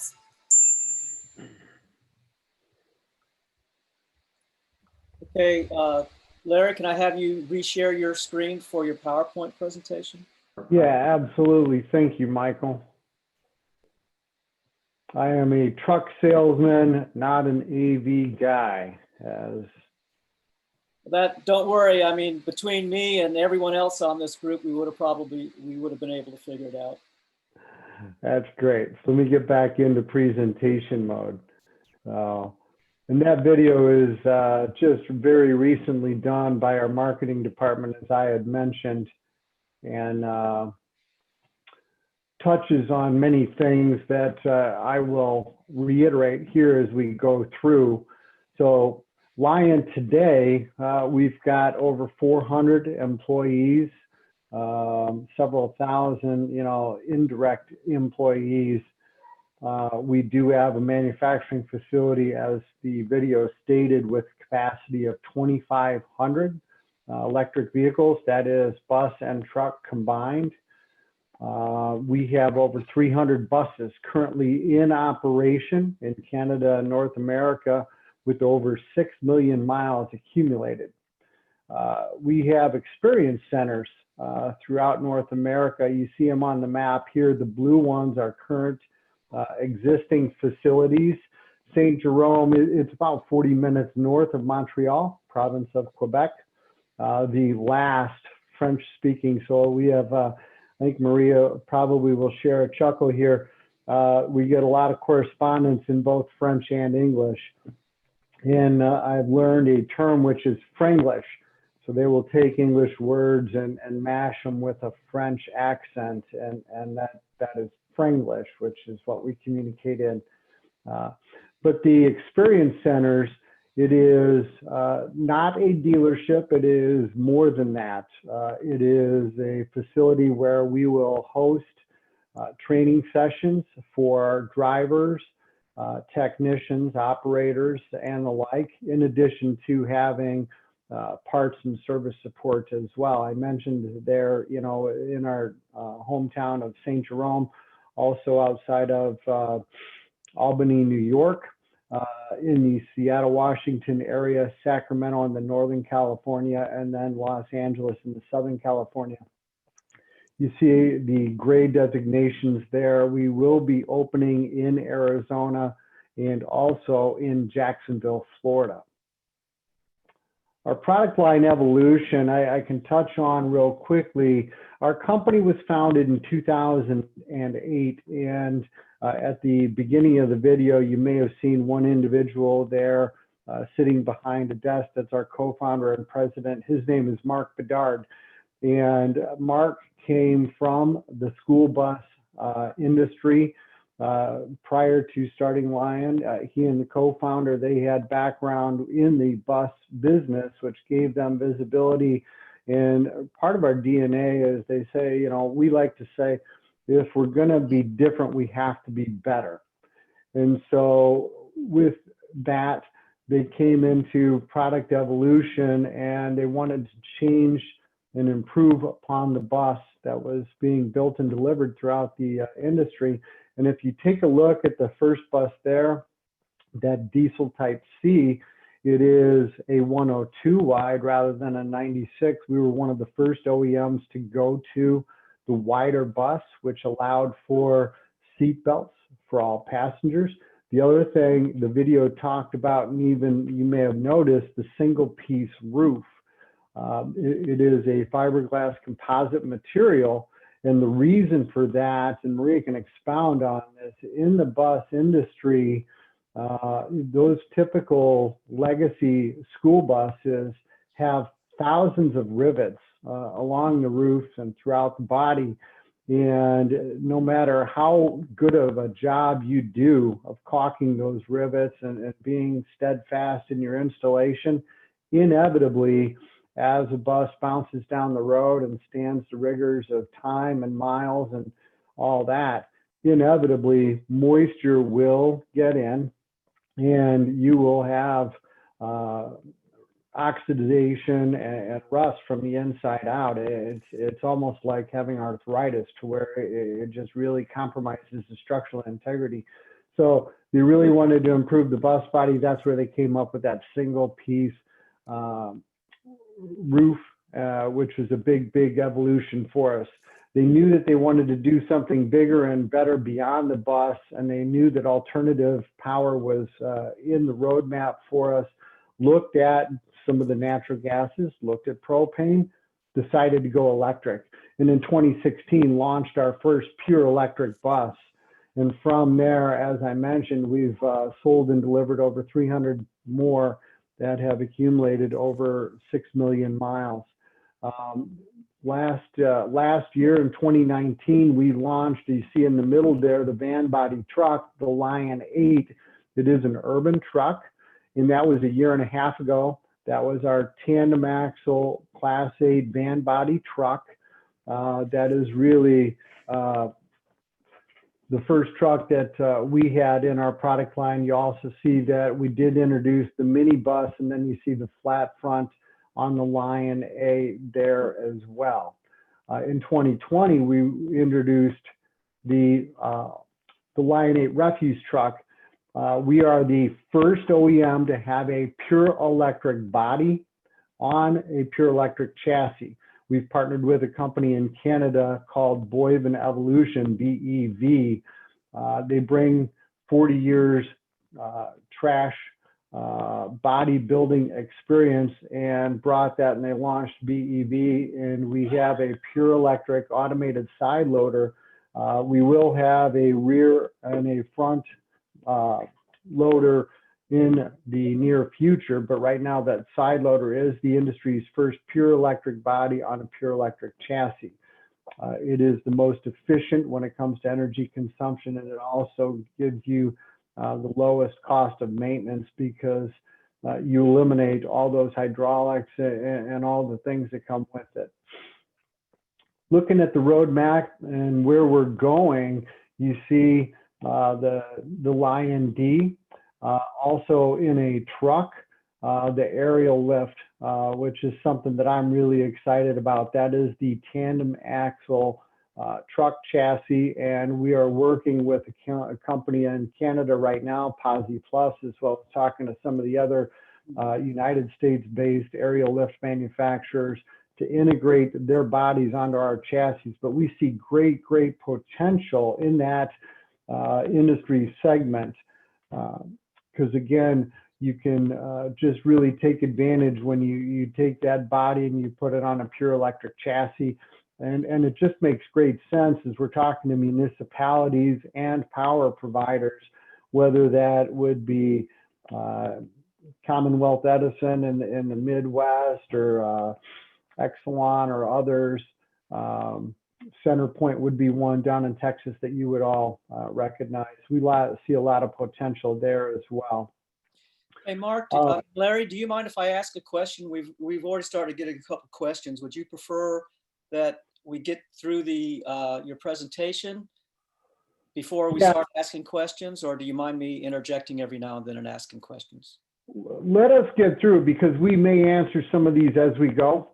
Okay. And then we did have the other Q&A that we will go through, and I think we may address some of these and then lead into that anything else not addressed from there. All right, continue. I apologize for interrupting. No worries, all good. We've got here in Q4 2020 the Lion 8 tractor that will probably not launch until first quarter next year. We are very excited to be building and delivering our Class 6 truck right now. You guys may have heard of a online fulfillment company called Amazon. Who hasn't? They deliver to my house a couple times a week. And through the pandemic, they're really growing. But we are very proud to say that we were fortunate enough to be awarded some significant business. We're not able to disclose the quantities, but I can tell you that it is a multi-vehicle master supply agreement. And we do look forward to trucks delivering product here, hopefully before Black Friday. And that is in that Lion 6, which is a Class 6 chassis. If you look over to the right, 2021, we do have a Class 5 and a Class 7 truck coming out. We will have a boom truck chassis as well. We're also really excited in that Class 5 market to have an ambulance chassis, and we really are expanding the product line, so we will truly be a medium and heavy duty EV truck manufacturer, really to be reckoned with. I like to tell people we are the emerging leader in the EV truck business. We're doing what other people are talking about. Continuing on here, you know, I love speaking to a friendly audience, and when you look at, you know, why are customers, fleets looking at going EV? It is because transportation really is, you know, one of the largest, you know, polluters, sources of pollutions, whether it's NOx and particulates in the greenhouse gas emissions. The general public, almost, you know, 92% believe that EV is the way to go. Less than 10% know about them. And then an even smaller percentage are actually buying them. So it's really an education. Why go electric? Again, you know, speaking to you, the friendly audience, one thing that I love about electric trucks is we don't reduce emissions, we eliminate them. This is a zero emission solution. And not only in the value proposition with electric vehicles, we talk about the fuel savings, but another significant portion of that is the maintenance reduction. As I talk to fleet owners and operators, I'll ask them, you know, what are your most difficult components and most expensive components to maintain? And they say engine, transmission, fuel, and exhaust systems. Well, we don't have those. And so really you just eliminate so many of those things. And we project a conservative 60% reduction in your overall maintenance costs. And actually that is in the first 4 or 5 years of ownership. If you actually extend it out years 6, 7, 8, 9, and 10, those maintenance savings can really compound over time. Another thing is the trucks are so quiet. No noise pollution, and that's something that we hear directly from the drivers, the operators themselves. I'd love to say that our trucks and our buses, they're quiet, they're cool, and they're smooth. The health impact, you know, is just really hard to quantify, but you've got a driver who is more alert because he can hear what's going on. He doesn't have the vibration, the heat, all those things coming from a diesel engine. So it's hard to quantify, but it is certainly something to take note of. I mentioned the greenhouse gas reduction, the safety, our trucks with our and buses with the regenerative braking, they are the safest. You do have I like to say up to a 50% reduction in your stopping distance. Driving a bus or a truck with the electric solution, as you let off the accelerator, no different than a car. As you let off the accelerator, you are immediately throwing power back to the batteries, but you're also slowing it down. It's like having the Jake brake in the number 3 setting.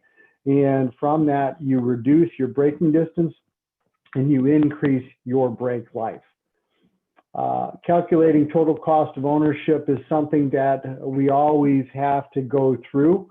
Because it is a value proposition. Our vehicles do cost more, but the cost of ownership certainly is there. It's not a matter of if you're going to get your return on your investment, it's a matter of when.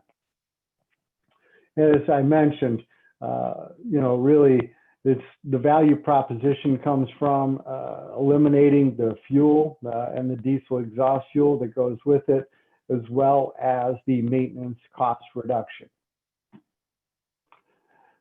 The video touched on it, and we like to really emphasize the fact, purpose built to be electric. And we say that, and what we mean when we say that, there's other OEMs that are doing remans and retrofits. We do not do that. We buy our frame rails from the same suppliers that Peterbilt and Kenworth do. And those frame rails, that's the spine of the truck. You know, if you get a chance to go to an assembly plant, the buses and trucks, the frame rails come in first, the axles get dropped in, and from there, the foundation of the truck and the bus are built, and you see them go through their stages. But we build it from the ground up. We build our own cabs, and we're not going to retrofit or reman anything. And we like to say, when you do that, you put things where they belong rather than putting them where they fit. You see over on the left, this is really important. When you compare an electric motor to a diesel, look at the parts difference there, 20 versus 2000. And of those 20, I believe 3 of them are moving. The rest are coils and magnets. So just the parts reduction alone, and then you correlate that into the total vehicle, is tremendous. And that is, again, another factor where you're going to have that significant maintenance cost reduction. We do assemble our own battery packs. We are looking at putting our own battery assembly plant together in the near future. That's something that we're very proud of. We currently have more kilowatt hours available than any other OEM on the market. I talked about the composite body with the bus that correlates into the cab as well. When you do that composite material and you build it from the ground up, you eliminate opportunity for rust, corrosion, paint, all those things, which is a reduction of downtime. I talked about the regen braking system. The brakes, they really do last 3 times as long. When I'm doing a cost of ownership analysis for a truck customer, they're doing brakes. If they're not doing them every year, they're doing them every other year. And that is just taken so much further out, especially, most customers are going to operate their vehicles for at least 5, 7, if not 10 years. And you can actually eliminate 2 or 3 brake jobs over the life of the vehicle. You eliminate the component cost as well as the labor cost. I talked about the fact that we don't retrofit or reman. Born to be electric, that's us. Pure electric, it's all that we do, and we do it really well. We custom built our cab, and we've had great response, and Maria may talk about this. In fact, she just delivered a couple buses down in Indianapolis last week. But everything is there for the drivers, whether they're tall or short, big or small, everything is there, and the drivers really do appreciate the cab construction that we offer. When we talk to customers about electrification, there's really 5 main components. First of all, we have to make sure it's going to fit the need. As a truck salesman, my job is to really find out what they're using their truck for, what are their needs for payload, what are their needs for range, what is their terrain, are they pulling out of docks, do they have hills, are they going off-road, what are the mileage, parameters that they're operating in, what are their duty cycles, because quite honestly, right now, we don't have a truck that will fit 100% of 100, we don't have a fit that will meet all needs of every customer. We do have modular battery pack solutions, but the more questions I ask, the more I can understand about an operation, because we want to make sure if we're putting a truck into your operation, it's going to work. And that's where I have to really be diligent about those factors. Again, the payload, the range, the terrain, the duty cycle requirements. So once we find, that our truck could fit those needs, at that point, we start putting our proposal together. And just like electric cars, it is a value proposition. Our trucks and buses, they are significantly more than a diesel. But again, it is a total cost of ownership proposition. We go through that. And again, as I stated, whenever I go through a TCO with customer, it's not if you're going to get your money back, it's a matter of when. Now, as part of that, there are some significant funding opportunities, especially in places like Texas, we see great opportunity with Texas because they've got some of the richest funding opportunities through the VW Mitigation Trust Fund, also through the DERA, and even sometimes through the Department of Energy. There's different grants available. We've got a team of people at corporate. We've got 5 or 6 full-time people that are there looking for these grant opportunities, and they work with our end users, whether it's the school districts or the municipality or the fleets, to help them customize their application. They take it from application all the way through the process, and even if there are administration requirements for documenting throughout the life of the vehicle, we can assist with that. So that's great. It's going to work. You're going to find a way to pay for it. You know that the ROI is going to be there. How are you going to charge it? We've got a team internally that we call Lion Energy. It's a group of engineers and project managers that take a very complex situation and they simplify it. And really what we do is we introduce them to the district, the municipality, or the fleet, and they ask questions. Who is your power provider? What do you have? How many vehicles? What are your charging requirements? And we have a non-proprietary charging solution. We have partnered with a company called ABB. They're a global leader in electrification charging systems. And whether it's a level 2 or a fast charge cabinet, we work with our customers to make sure that we're going to be able to get power out to the charging cabinets, get those charging cabinets installed, and the solution is there. The other thing is, are we looking to do this on a couple vehicles? Or are we going to be looking at doing it fleet-wide over time? And if so, what's that going to look like? Lastly, the Lion Academy is, again, an internal support team to help with the training, the maintenance, the monitoring, all the things that come with the owning and operating of electric buses and trucks. The Lion Academy, here to support you. So with that, I'm going to turn it over to Maria to tell you a little bit more about our bus line. All right, thank you, Larry. I appreciate it. Just to let you know, I am the regional sales manager for the Southeast for school bus. So I'm going to go ahead and go through our school bus line and give you a little more detail on that. So Larry, if you could, next slide. So like you saw in the video and in the roadmap earlier, we do offer the A, C, and D. And so like Larry mentioned, there's a lot of components that are going to be similar to what you see on a school bus, and then obviously those components that are going to be different. So when you look at the frame rails, these are going to be the same kind of frame rails that are in all school buses. Your suspension systems, your braking systems, your steering systems, they're all going to be similar to what you're used to in a school bus. But obviously it doesn't have an engine, right? So all of our buses are equipped with a TM4 electric drive motor. So with this drive motor, there is not a transmission that is needed. It also starts automatically, so you don't need a starter, and it has no noise. It obviously has no emissions, and you don't need oil changes. So it's a low maintenance product, unlike the engines that you are used to in a diesel or gas. So the next thing is on the battery packs, you can see listed here on the under the A, C, and D, we have different kilowatt hours that are offered.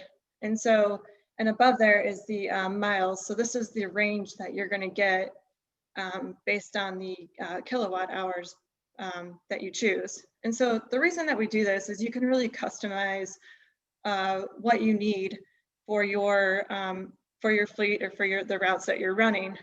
So if you're running, say you have a route at and it's going 80 miles in the morning, well, you don't necessarily need a 210 kilowatt hour bus. You can go to, the lower, the 126, or even the 168. The 210 would just be overkill for what you actually need. And so, this really differentiates us from our competitors. We want to be able to give you that option to customize your fleet as you need it without overkilling on the battery power that you need. The other thing I want to touch on, like Larry mentioned too, is the width of our bus, the standard width of a school bus is 96 inches. And like he mentioned, on the C and D, we do offer a 102. And this is really beneficial. It gives you extra space down the aisle on the inside of the bus. And this is great for, say there's a situation where you have an emergency evacuation, and so all the students can easily get out of the bus quicker. It makes it more efficient. We also hear it's from drivers that, they really like it. They have to go to the back of the bus every day, right, to hit that child check system, or whether it's to access a lift or what have you. And it's just easier for them to get down that aisle, gives them a little more space. And like Larry said, I was in Indianapolis last week and just talking to the driver, and they really don't notice a difference with that additional 6 inches. We had it going down just, side roads where cars were parked, and that 6 inches really is insignificant to the driver. So Larry, if you could, next slide. Larry, did I lose you?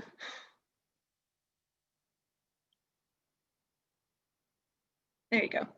Okay, so we get asked all the time, how do our buses perform, or how do our buses and trucks perform in extreme weathers, or extreme climates? So we have buses running from all the way from South Florida to up into Canada.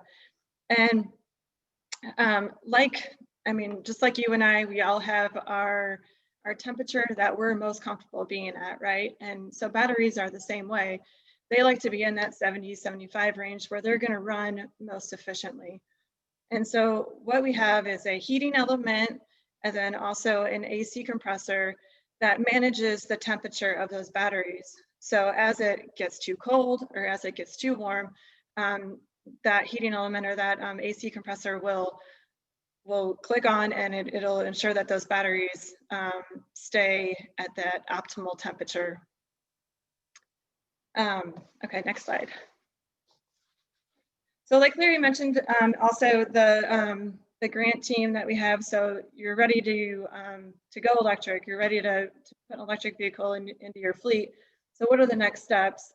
We have a grant team, like you mentioned, that can find funding in your region, and they can help you with completing the application. They will write the application for you, really tell your story, really help you with getting that grant.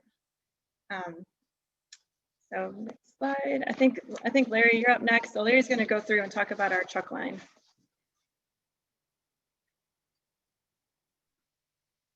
Great, thanks, Maria. Some of this will be repetitive, so I'm going to try and keep moving here quickly. We like to be body agnostic. Really, we are building and delivering trucks. So you see several different configurations here, from a crane to a stake bed to a refrigerated body and even a utility body. We like to think of ourselves as master integrators. So our job is to work with the different body manufacturers and help engineer their bodies onto our trucks. I mentioned the pure electric side loader truck that you'll see here as well. But it's really very important for us to just work with the different body manufacturers so we can customize solutions that work for our customers. I mentioned the Lion 8 here on the right. This is our flagship. We launched that 1.5 years ago, March of 2019. It is a tandem drive axle there at the rear. Range on this truck is up to 150 miles. We do have a smaller battery pack configuration. And then I also talked about the Lion 6, which is a true non-CDL 26,000 pound gross vehicle weight rated truck. It actually has a little bit greater range potential, as you've got a little bit lesser weight capacity necessary. Interesting side note is the Lion 6 was not on our roadmap until 2021, until things got very hot and heavy with Amazon. We found out that their desire and interest in our product was sincere and genuine.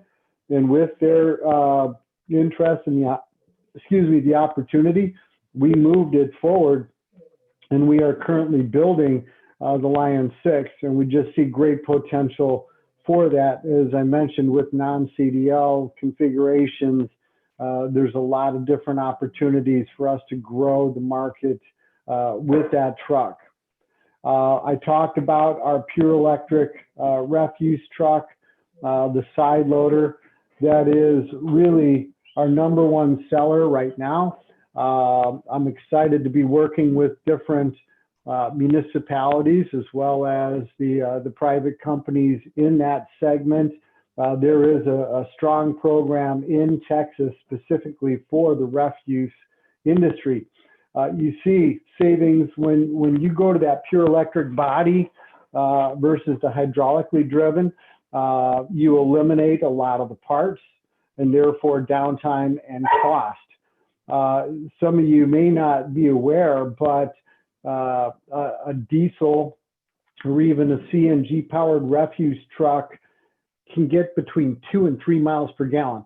The trucks are normally getting in the 6 to 8 range, but that body is so heavy and the application is so strenuous that their consumption is reduced down to that 2 or 3 miles per gallon. So when you go to pure electric body over the pure electric chassis, that's where you get the most efficient consumption rate as well as the lowest cost of ownership.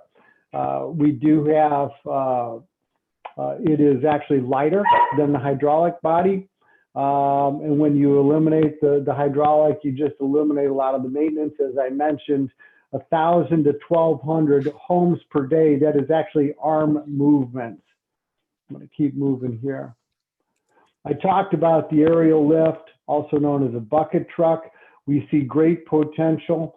Again, these are typically low mileage, but then the consumption is going to be how many lifts per day does that aerial lift go through. And we work with the different OEMs. I'm sorry, I got to let my roommate out. He's just bothering me.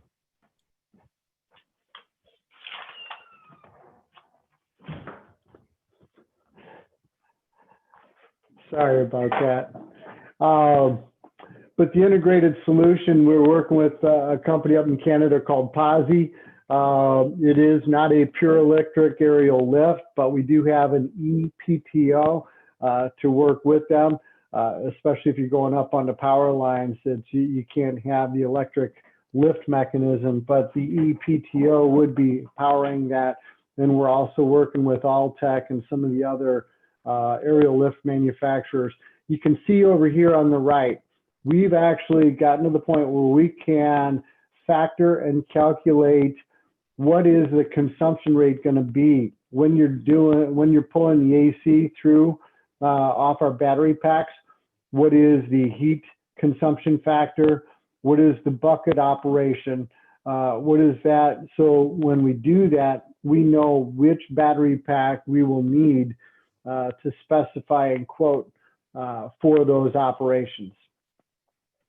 The tractor, really excited about this. We'll be looking to release that Q1 next year. We did have an announcement about a month or so ago.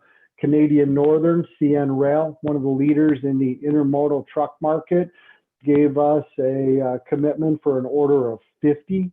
And we're really, really excited about it. One thing I didn't talk about before, but I'm sure you've all have recognized with the trucks is the flat front, as they call it in the bus world.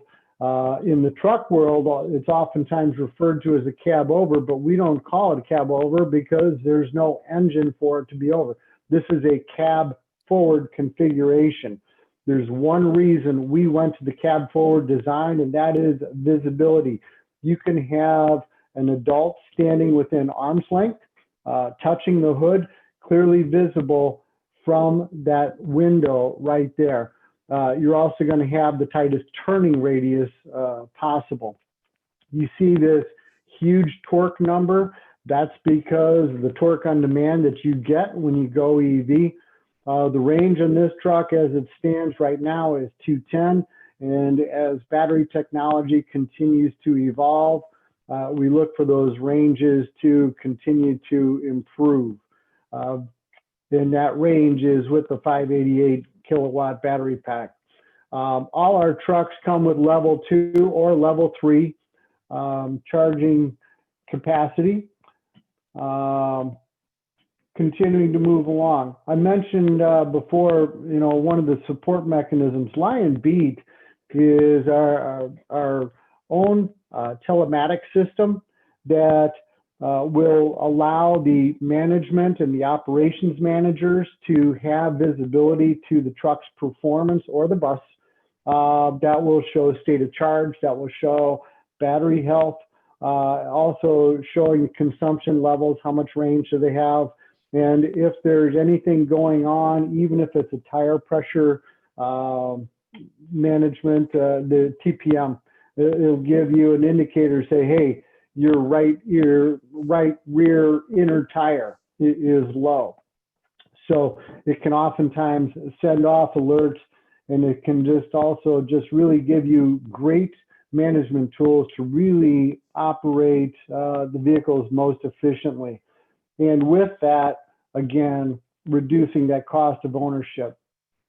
I mentioned how we are level 2 and level 3 capable, and we use ABB for our charging solutions.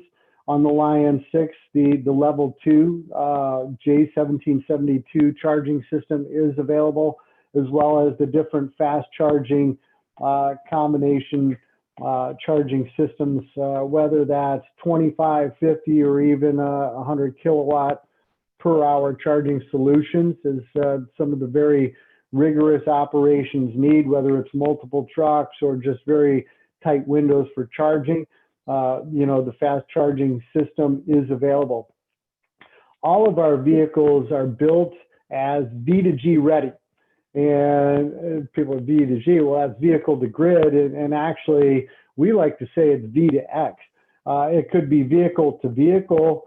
And Maria may be able to expand upon this, but I believe we've got operators down in Florida where we've got some bus fleets that they're working to have their power for their buses when they're not running. They're going to be using those to provide power to storm shelters when hurricanes come. So that is just a next level thing, and really thinking out of the box, and we just see great potential for that. And it also goes back to why I'm really excited about calling on the different power and the utility providers.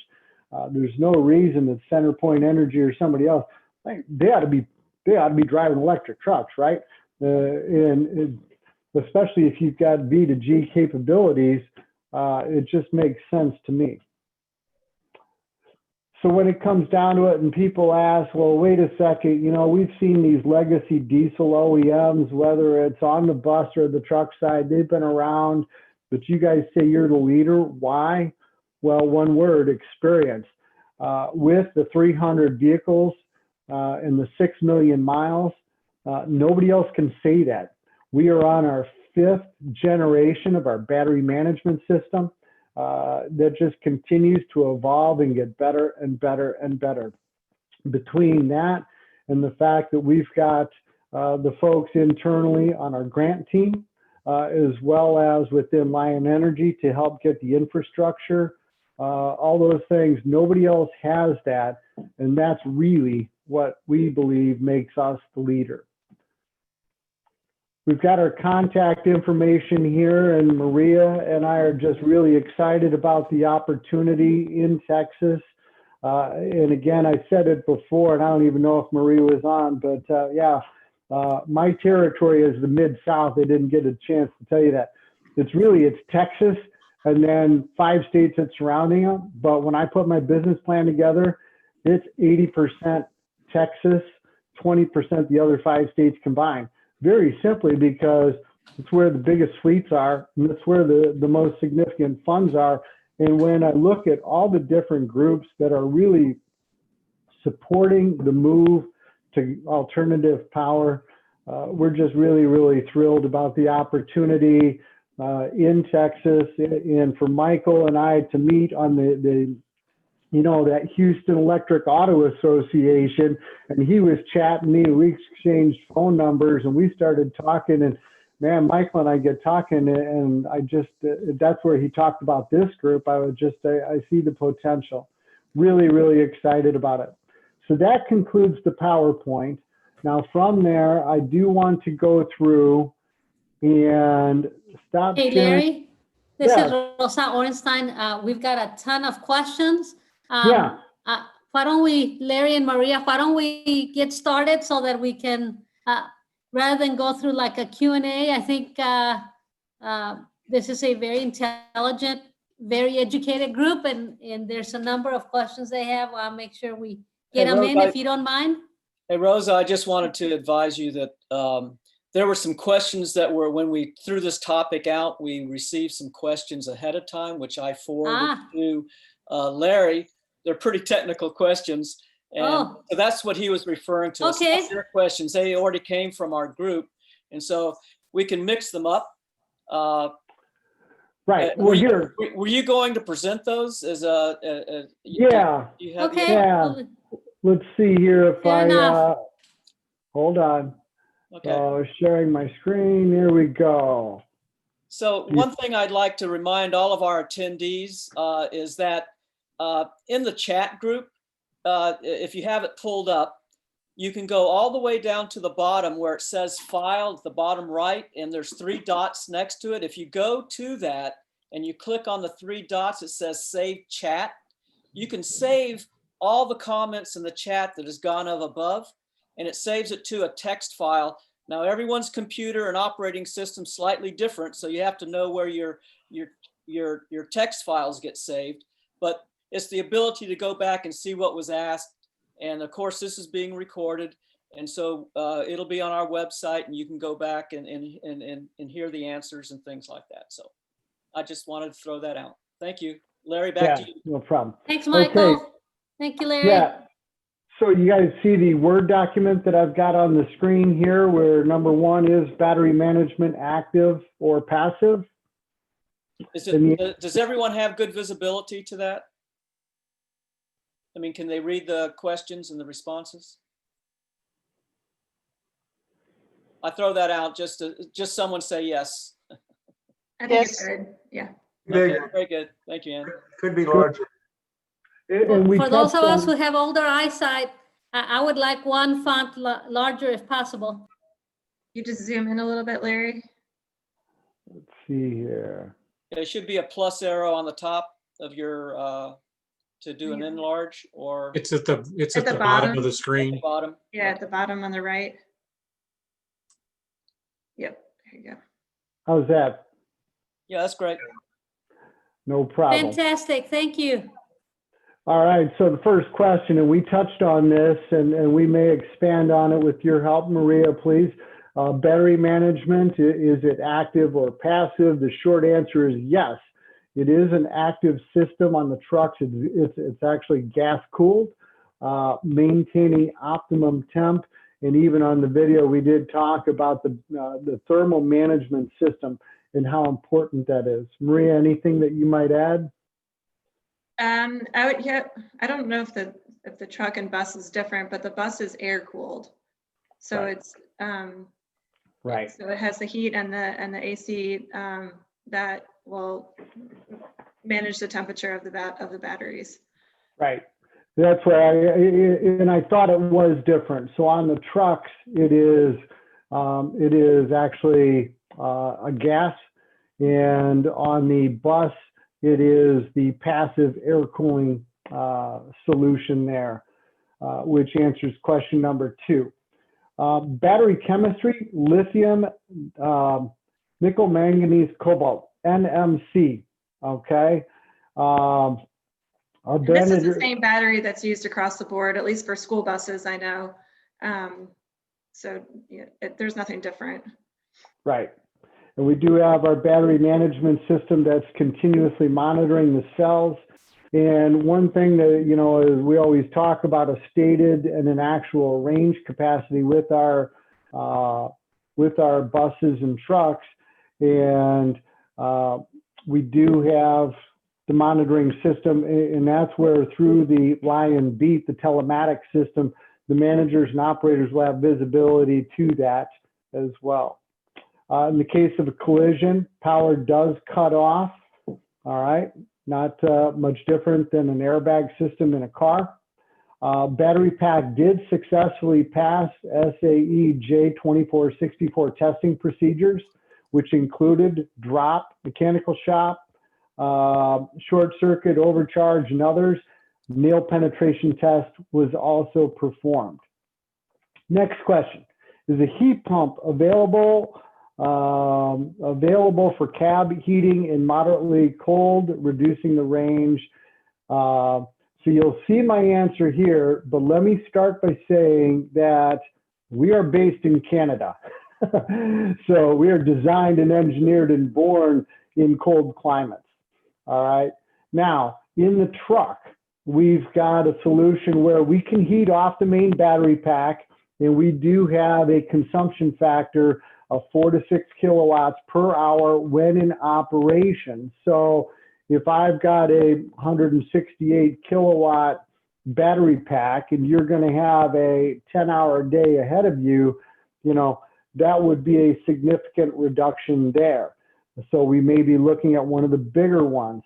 One thing that's really good to note, though, is you can actually preheat the cab while the vehicle is plugged in.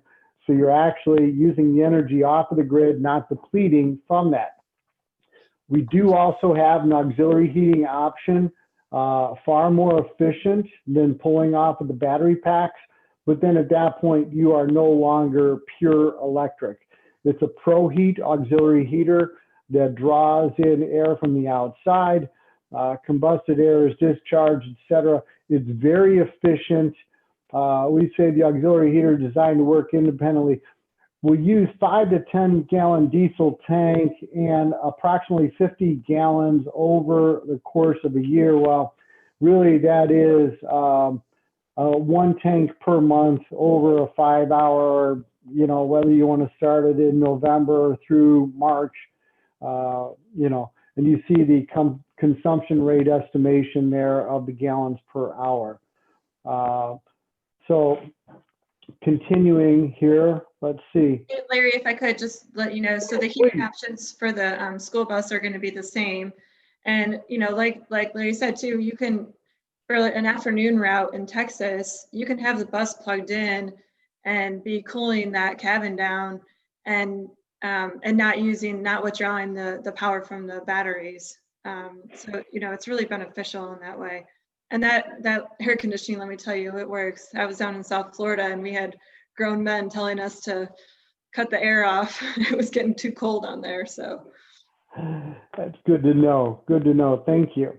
Number 5 was an interesting question, Michael. I'm not sure where it came from, where he says, from other presentations, Lion is battery agnostic. Does this mean the charging system and control will work differently with different packs designed by Lion? I said, well, you know, I'm not sure which presentation you were referring to, and I even mentioned it. We like to say that our trucks are body agnostic, and we work with the different body manufacturers to engineer and mount their chassis. With regards to the batteries, we do not have a proprietary charging solution. And I mentioned ABB that we've partnered with for the charging solutions. There are other OEMs that do have their proprietary solutions, and I don't see customers being receptive to that. So the ABB charging system, if you bought a Lion truck, you know, and then you decided to bring in a lighter duty, different OEM, you would be able to use that same charging cabinet. Maria, can you expand on that with regards to bus? Yeah, I think it's about the same. I mean, you know, you can use different charging, although we've partnered with ABB, I mean, you can use different charging companies. I mean, in South Florida, they're using Nuvve, same in Indianapolis. So I don't think, you have the option to choose who you want to choose. Right. Just continuing on with our answer there, Lion battery packs suffer very little degradation, and this is not an estimation, this is taken from the 300 buses, 6 million miles. And actually, I've been told that the degradation, which is just the reduction of the capacity of the battery over time, I've been told that it's 0.5% in a bus. We say in a truck that it's going to be a much more difficult, rigorous application. So we'll take that ×4, and we're going to say that the degradation for the battery would be 2% per year. But that means 10%, or actually 10 years from now, rather, you're going to have 80% capacity still left, which essentially would mean you would just be charging a little more frequently. With that, battery swapping would really not be necessary. Question number 6, do Lion vehicles have one pedal driving, high regenerative brake setting? Short answer, yes. And regen braking, like I said before, it's like having that Jake brake in the strongest setting. And I've been told, from the drivers firsthand, that's the one transition they have to make is just getting used to feathering the accelerator pedal, slowing the vehicle down just by letting off the accelerator without even jumping onto the brakes. Maria, you just delivered a bus. What is the feedback then with the regen braking that you've seen and heard from our operators? Right. So what we do when we deliver school buses, we'll do driver training. And so we have the driver go through their route. And I mean, you see it firsthand with every driver. They took their foot off the accelerator and they're pushing on the brake. And so what we're really trying to train them is as soon as you take your foot off the accelerator, you can actually feel the bus. It actually moves you. You can feel the bus starting to stop. And so we're kind of training their brain to say, okay, well, let me just slide into this stop sign, or, kind of glide into it without having to push on the brake. So they really like it. You also have the option to turn it off should there be an ABS, you're in an ABS situation.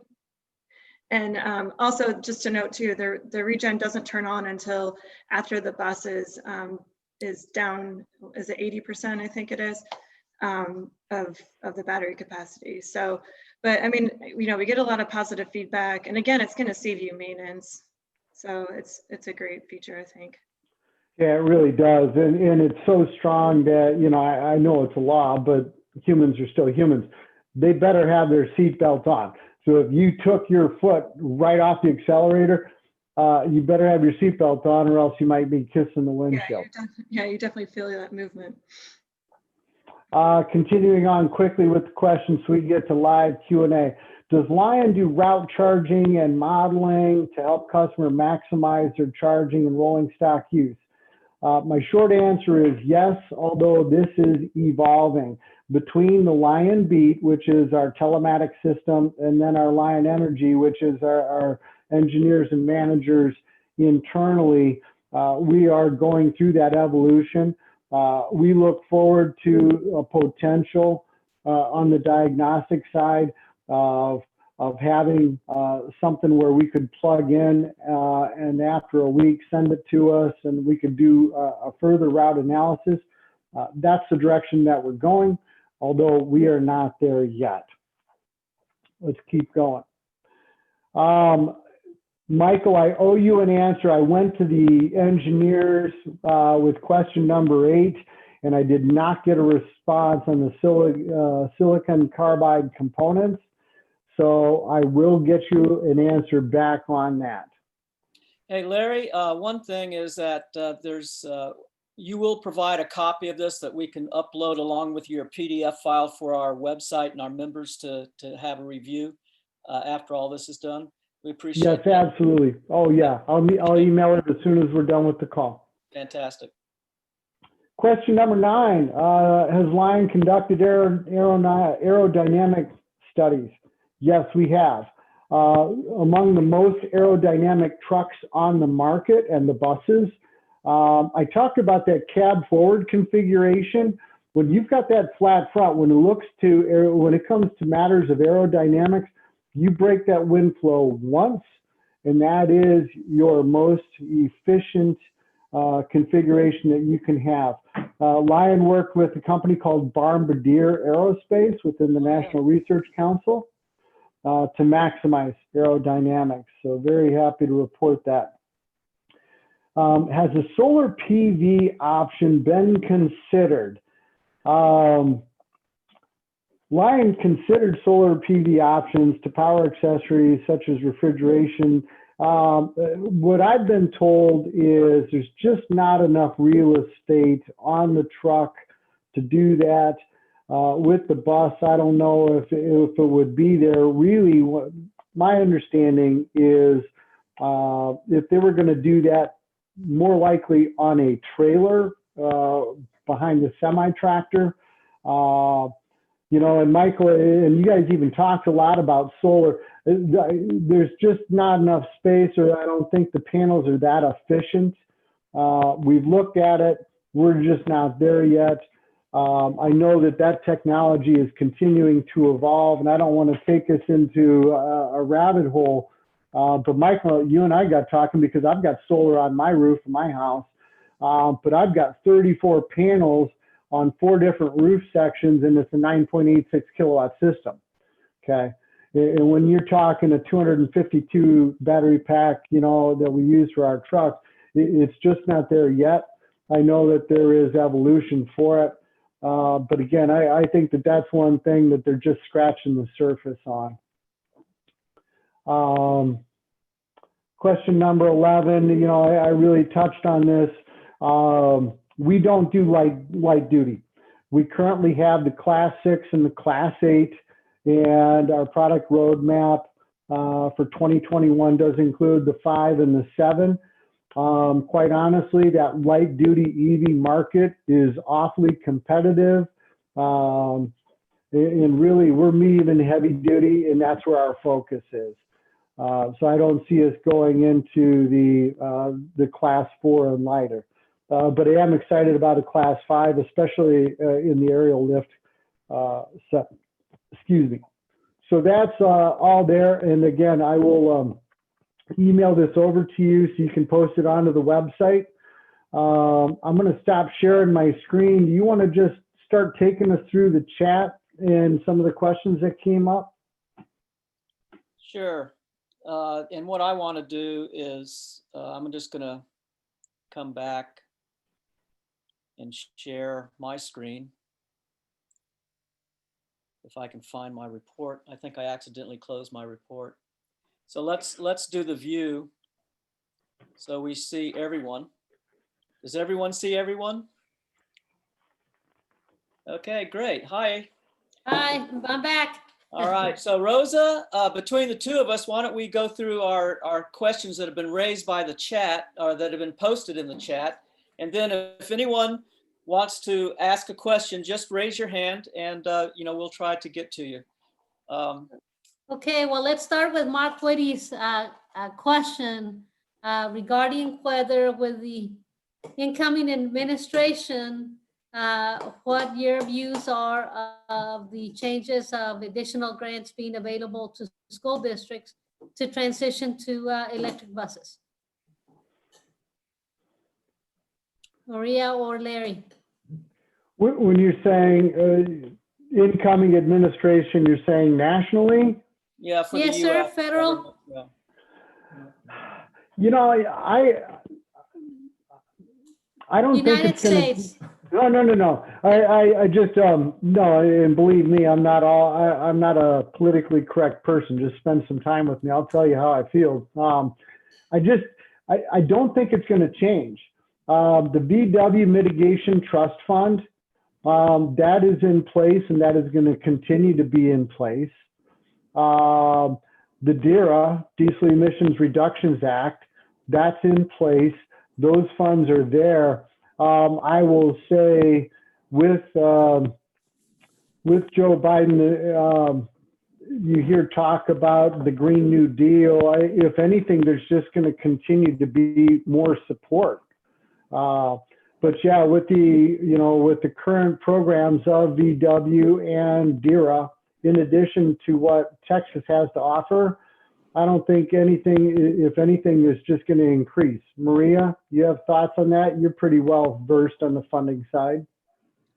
Yeah, I mean, we'll welcome more grants by all means, but and obviously the way that Biden had spoken, it seemed like he wanted, to push electric. So, we're open to it. I guess we'll see what happens. I guess in that context, to follow up on Mark's question, is what is the industry demand that you see for electric buses, not just for Lion, but for the industry as a whole? For electric school buses, I mean, we definitely see it increasing. Obviously, and as more money comes out, and as battery technology gets better, and there's more demand for electric, that the cost of the battery is going to go down. So really, right now, it's funding, and so the more funding that's available, the more the more buses we'll be able to put out there. Did I answer that? Yeah. And I would just say in a very general sense on the truck side that customers are buying trucks and buses, I believe, to prove the concept. As it gets proved, it's going from 1 and 2 and 3. From there, that's where you're going to start seeing more of the volume, 5, 10, 20. But it is, the funding is very much a portion of it.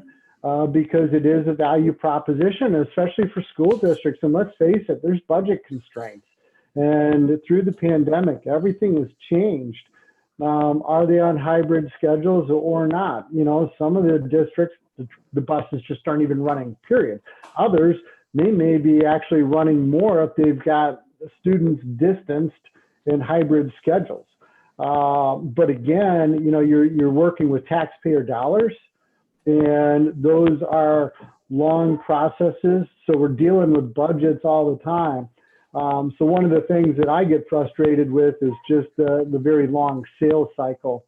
But it's just going to continue to accelerate. And let's face it, Maria and I, we bet our career on electric. And we believe that's the strongest endorsement I can give.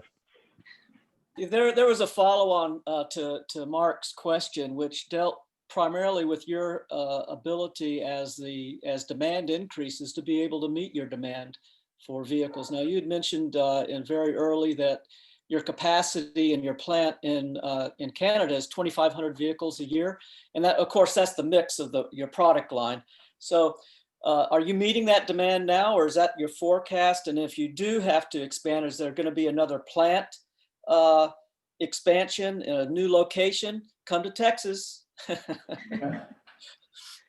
Thank you. It's you put it on a T for me. First of all, that 2,500 capacity, we are not at capacity as I understand it, but we are actively looking into the U.S. to get a highly automated assembly plant here in the U.S. It'll help just especially with right now getting things across the border is an issue. Secondly, freight is a huge expense. So we are very actively looking at expansion for an assembly plant into the U.S. That will happen. If it's not in 21, I think it would be 22 at the very furthest. In addition to a battery plant to where we could be standing alone there. So again, we're not at capacity, but believe me, we're looking to ramp up, and we will also have facilities because I don't know what Maria has heard, but I heard the number 12,000 vehicles a year once we get the second plant. Have you heard that, Maria? Yeah, I've heard that number too. So it's exciting. Yeah, well, when you do start looking out and about, consider Dallas. We're an intermodal regional national center, and between both access to Houston and our rails, it's a great location. So right, it'd be great to see Dallas move forward in that. We also have an automobile manufacturer here, Chevrolet. They have a Cadillac plant in Arlington. Right, right. Well, so one thing that I do want to say, and I don't know if they're looking at Texas for an assembly plant, but I can tell you that in 2021, we will be putting an experience center in Texas. Oh, okay. So we have that in a different presentation that we've shared, and on the video, they talked about it where we're going to go from 6 to 11. Well, Texas is one of the priority states that we have targeted for an experience center. Now, whether that's going to be DFW, San Antonio, Houston, I really believe that that's going to be customer led. Mm-hmm. But it is high on our priority to get an experience center in Texas. The other thing I want to touch on that real quick too is, I'm not sure how it is for truck, Larry, but I know for school bus, we can't sell direct to a customer, so it has to go through a dealer. So we have been interviewing with different dealers, and the dealer it won't just be to sell a bus, it will also be to help service until we can get that experience center up and running. Larry, you've mentioned that several times that it's a value proposition for the bus, and obviously there is some carbon footprint that gets caked into the manufacture of the school buses in particular. Have you estimated what how much time would take to offset that carbon footprint from the manufacturing process before you start getting into savings? Well, on the manufacturing side, I haven't been able, I don't know if you've seen that, Maria, I haven't.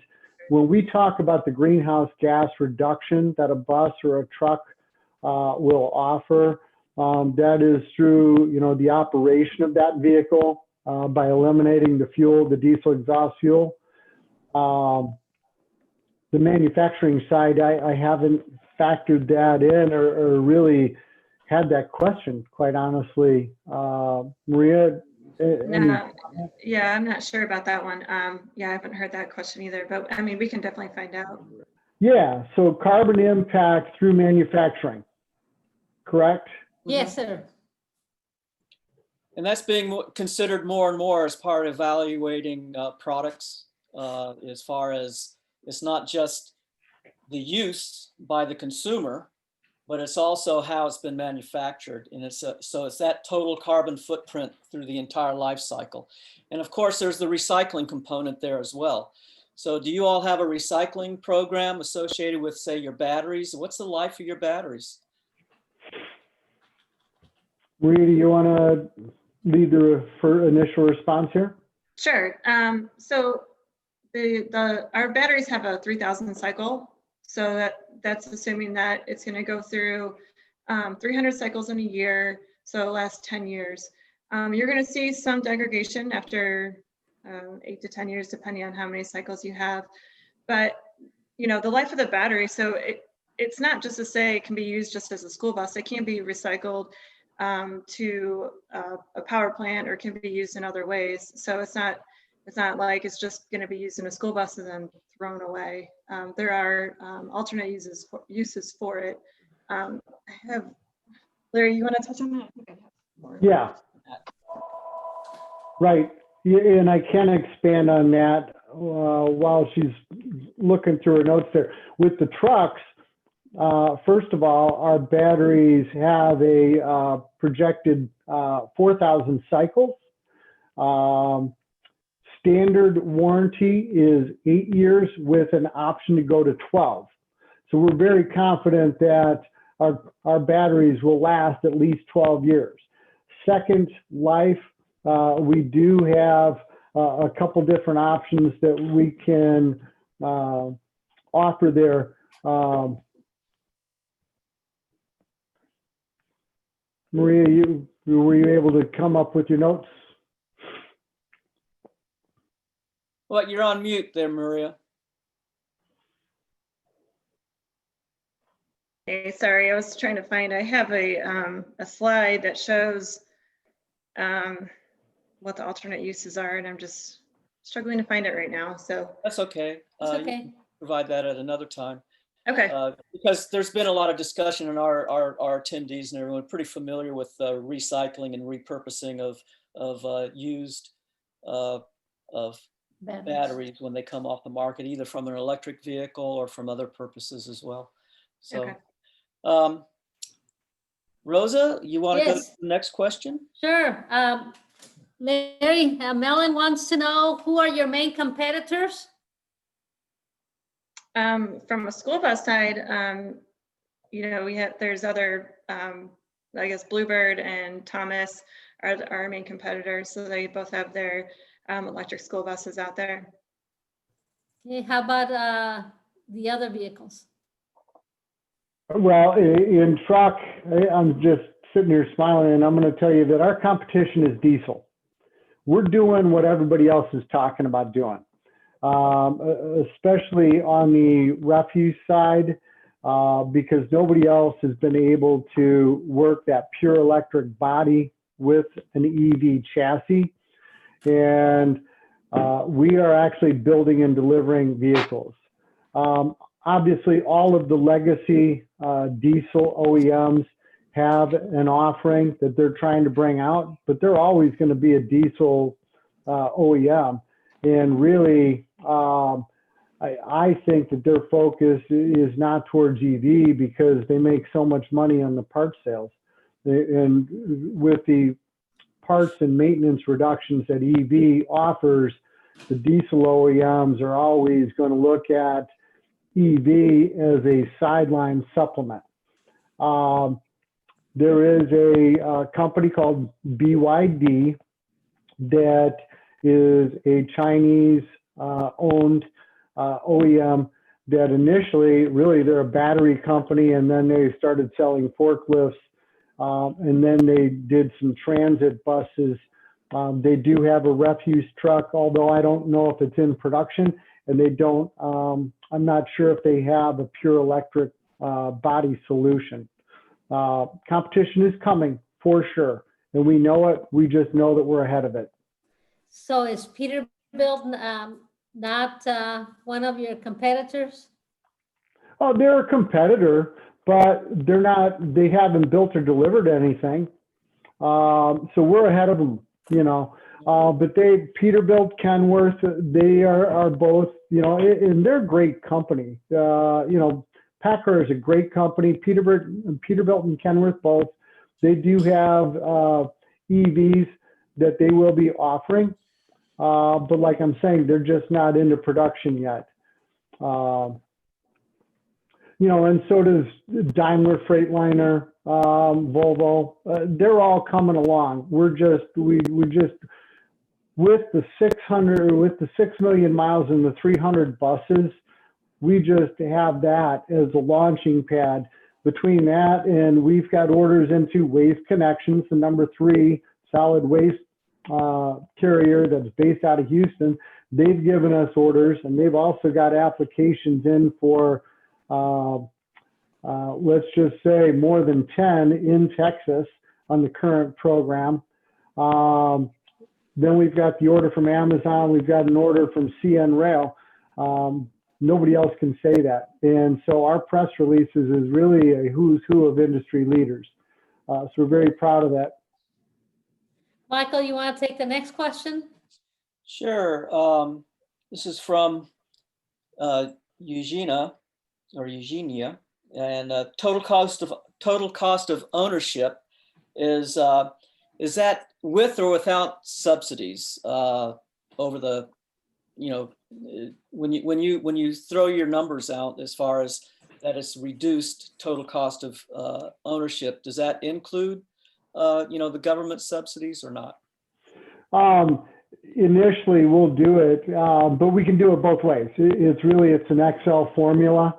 And so I'll have the subsidy as just a variable in that equation, because inevitably the question will be asked, because when it's so strong, when you're getting 70% off the total vehicle, your ROI is practically immediate, that you're going to see your ROI in the first year, maybe two.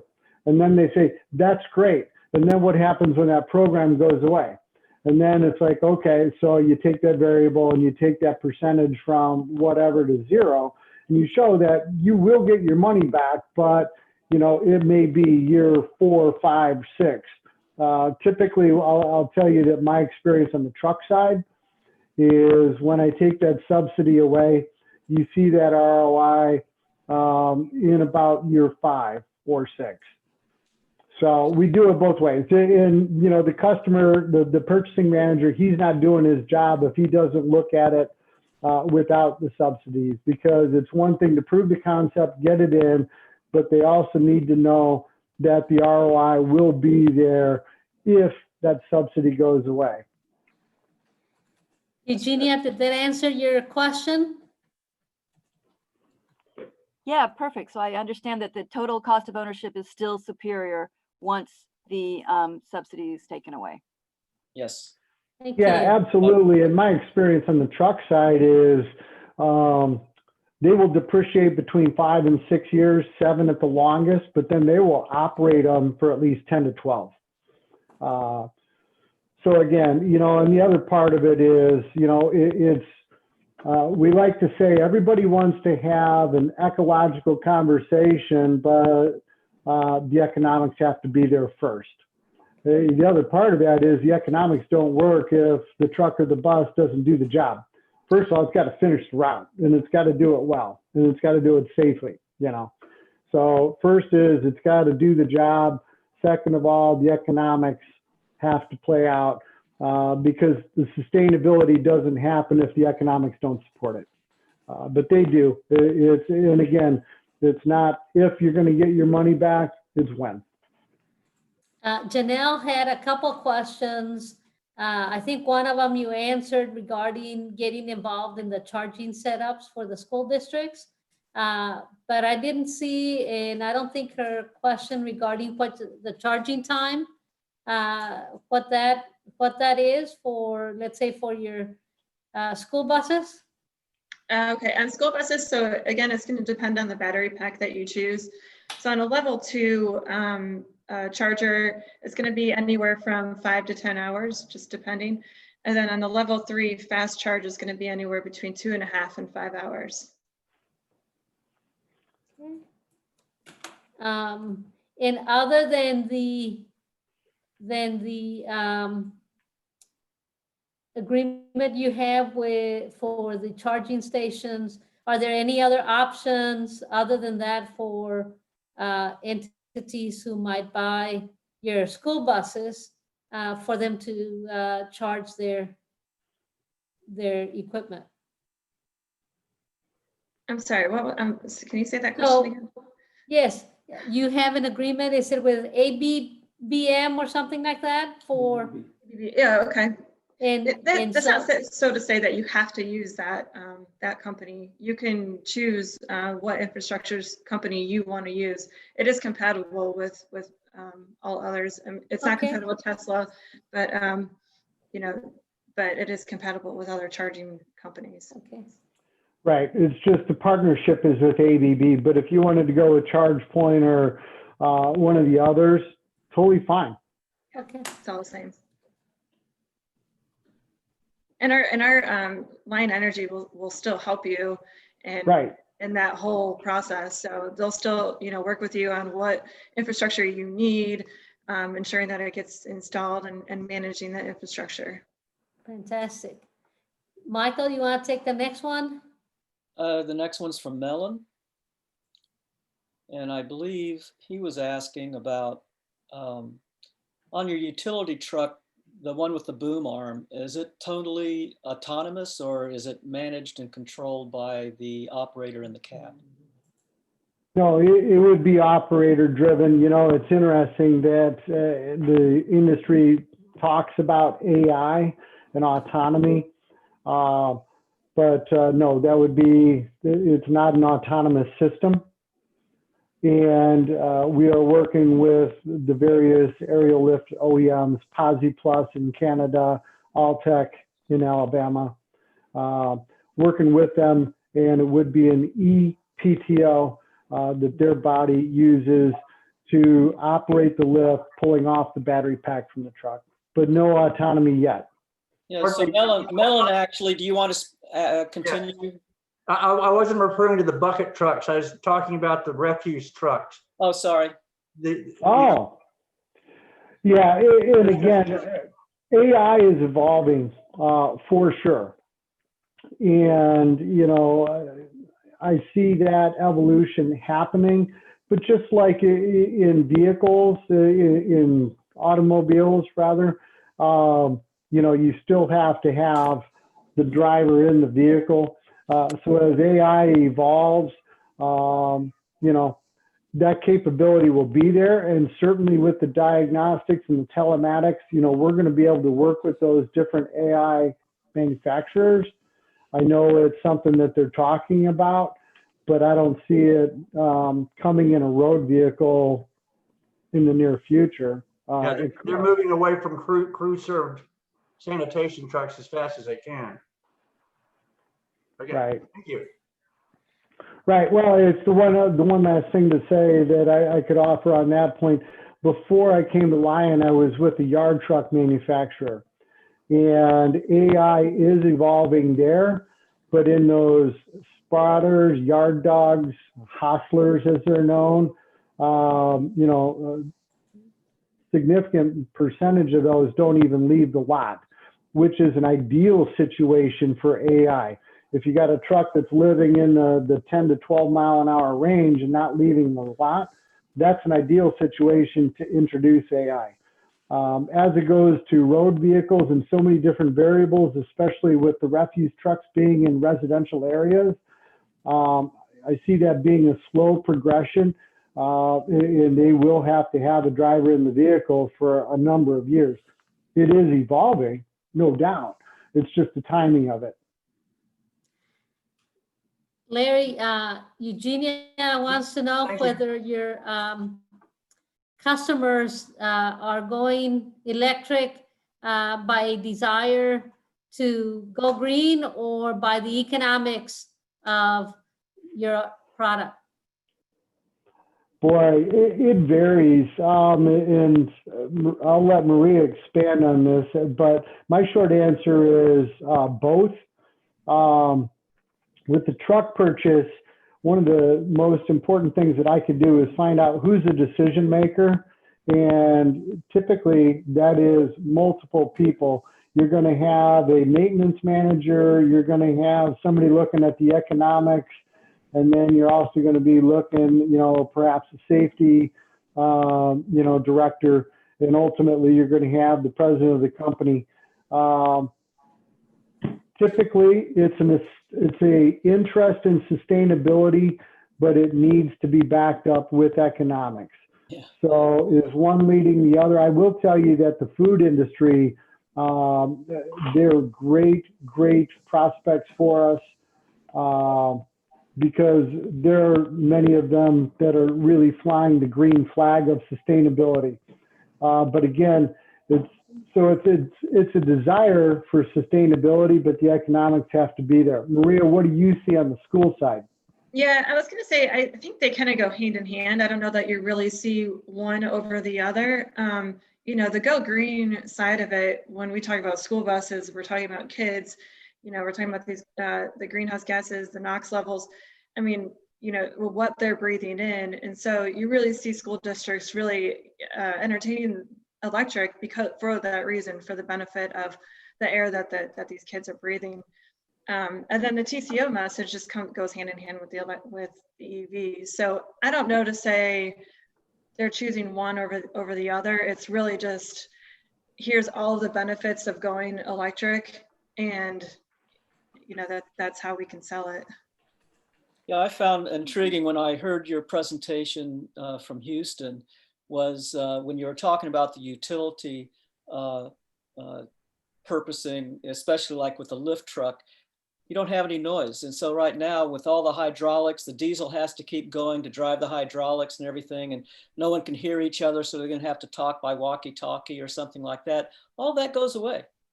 And plus you don't have the truck idling there because it's working off the batteries. It can, So you're not polluting the air. I mean, it's just, there's so many positives in the long term. Molly has a great question here, and it deals with your composite bodies.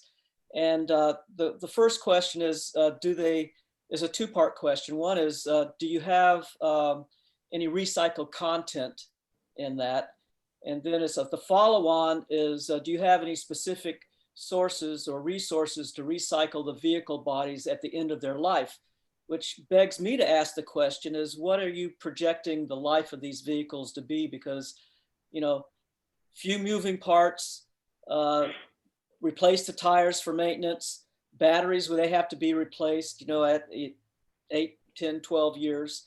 But, you know, I mean, I know you all have looked at that. So can you talk a little bit about that? Well, I'll start. I mentioned the 12-year battery life potential with extended warranty on the trucks. So certainly we know that the bodies are going to live up to that. As far as repurposing to a second vehicle, actually, I think it might be more pertinent for Maria to speak on with the bus, because, you know, we do see, you know, more of the vehicle is the body than the chassis. So I understand the concept of what you're talking about. Is it possible to take that bus body onto another chassis? Perhaps. But I will tell you, actually, on the refuse truck, that material in the back of a garbage truck is so corrosive that many operators will actually do a new body in between years 8 and 10. And we will actually factor that in, that they're either going to refurbish the body or they're going to replace the body. So I can actually look at that and factor that in when I'm doing my cost of ownership. But as far as transferring the body to a new chassis, I mean, the other part of it is, you know, we've been delivering vehicles since 2016. So that longevity factor is yet to be proven. Mm-hmm. Maria, your thoughts? Yeah, you know, I haven't had this question either. And as far as, you know, do our bodies include any recycled content? You know, that's something I'll have to ask. I'm not sure if we know that or not. And, you know, again, you know, we've only had vehicles out since 2016, so we haven't had to recycle any of our bodies yet. But, you know, that's definitely something that that I can ask the question about. I mean, as far as your life of your bus, your batteries aren't going to degrade at the same time, so you can replace your batteries as you need them. And, you know, your body is definitely going to withstand the life of the bus as well. But I can get more detail on the recycling part of it. That'd be great. Yeah. Hey, Maria, I've got a question. We're on the bus side. You know, I talked about, you know, with the truck guys that they'll depreciate between 5 and 7 years and keep them for 10 to 12. What do the school districts and the bus operators do for a bus life cycle? We typically see districts keeping school buses 10 to 15 years, with the average being around 12. So it just varies on the state, on the school district itself. And you know, these buses are expected to last, you know, definitely that long, and you'll still see your TCO message throughout that life of the bus. Right. Well, and you came from a legacy, you know, can you speak to that corrosion thing? I don't want to speak for your experience. You can disclose it as you will, but what was your experience? Sure. I mean, as you see older buses running down the road, you see the rust that these steel bodies are having. You see the paint is, you know, faded, and so, you know, it's a real problem, especially, I guess, that you would say in northern states where, you know, they're being exposed to a lot of elements. But this composite body is ultimately it's gonna stay pretty, right? It's gonna stay shiny. It's not gonna rust, and you're not gonna have the problems that you run into with a corroding body. So, I mean, a lot of those states up north are having to, they can't keep their bus 10 to 12 years because the body's corroding. So you're just not going to have that issue with this composite. There's a question from James regarding the fossil fueled heater option. Were there any plans for converting that to net zero carbon synthetic fuels? Boy, good question. I don't know. I would say possibly. I'm going to make note of that. Because customers, you know, that's a catch-22, but especially, you know, being in the northern climates, you know, that it does degrade from the pure electric solution. Michael, you want to take the next one? Yeah, I'm you know, sorry.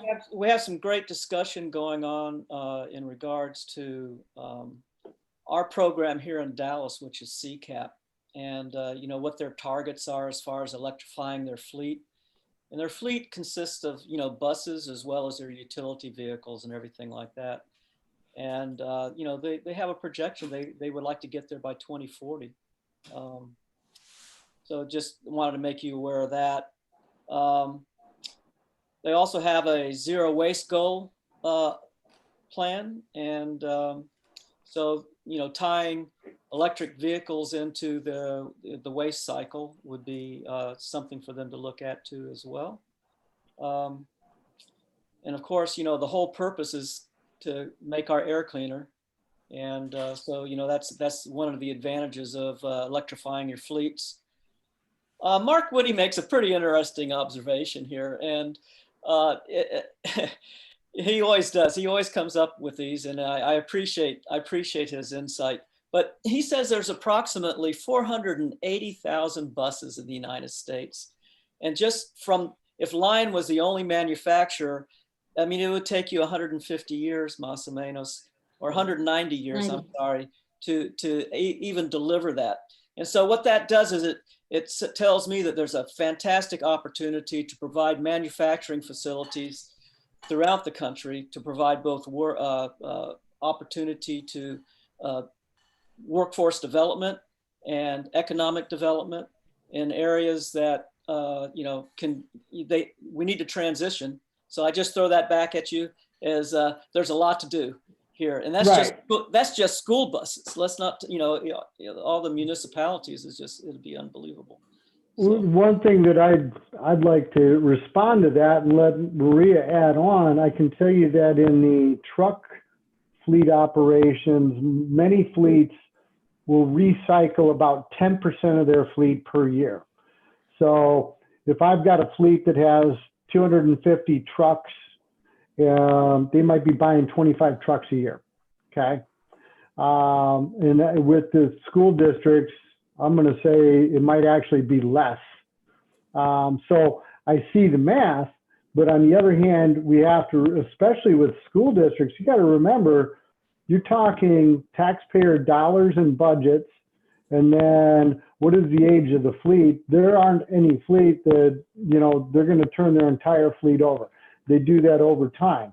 And that's largely because of budget. And then secondly, if you spent X thousands of dollars and you've got your bus or truck is only 1, 2, 3, or 4 years old and even still under warranty, why would you replace it so quickly? Maria, what have you seen from a bus replacement strategy that you see? Right, yes, so we mostly see school districts, it's about 7% that and then we're saying about 1% of that would be electric. So yeah, there are 480,000 school buses out there, but we're not going to see that turnover, you know, until many years down the, and for many years. So yeah, I mean, it's about 7%, I would say that turnover rate is. All right. Does anybody still on the Zoom meeting have any questions that they want to pose to either Larry or Maria? Michael, I've got a question. You mentioned this CCAP program. Is that SEA CAP, or is it the letter C is in cat? It's an acronym. for the Clean Energy Community Action Plan. Is that what it's saying? I think. Well, and really, Yeah, it's comprehensive, but it's the overall energy environmental plan for sustainability for the city of Dallas. I can provide. I'll send you a link to the website and the report.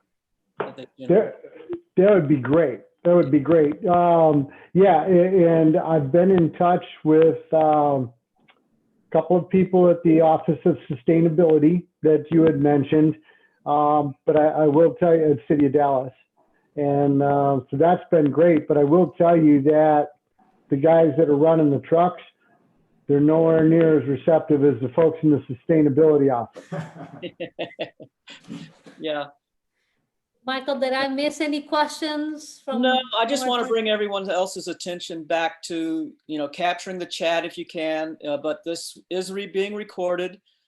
We appreciate everyone's participation. I think it's been a great presentation. Thank you so much, Larry and Mary.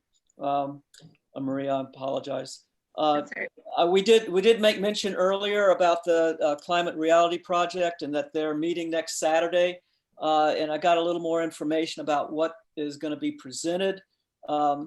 It's going to be from the New Orleans CRP chapter. They will present a science and engineering discussion on the future of electricity production in the era of it just moved on me, of the Biden-Harris climate science plan.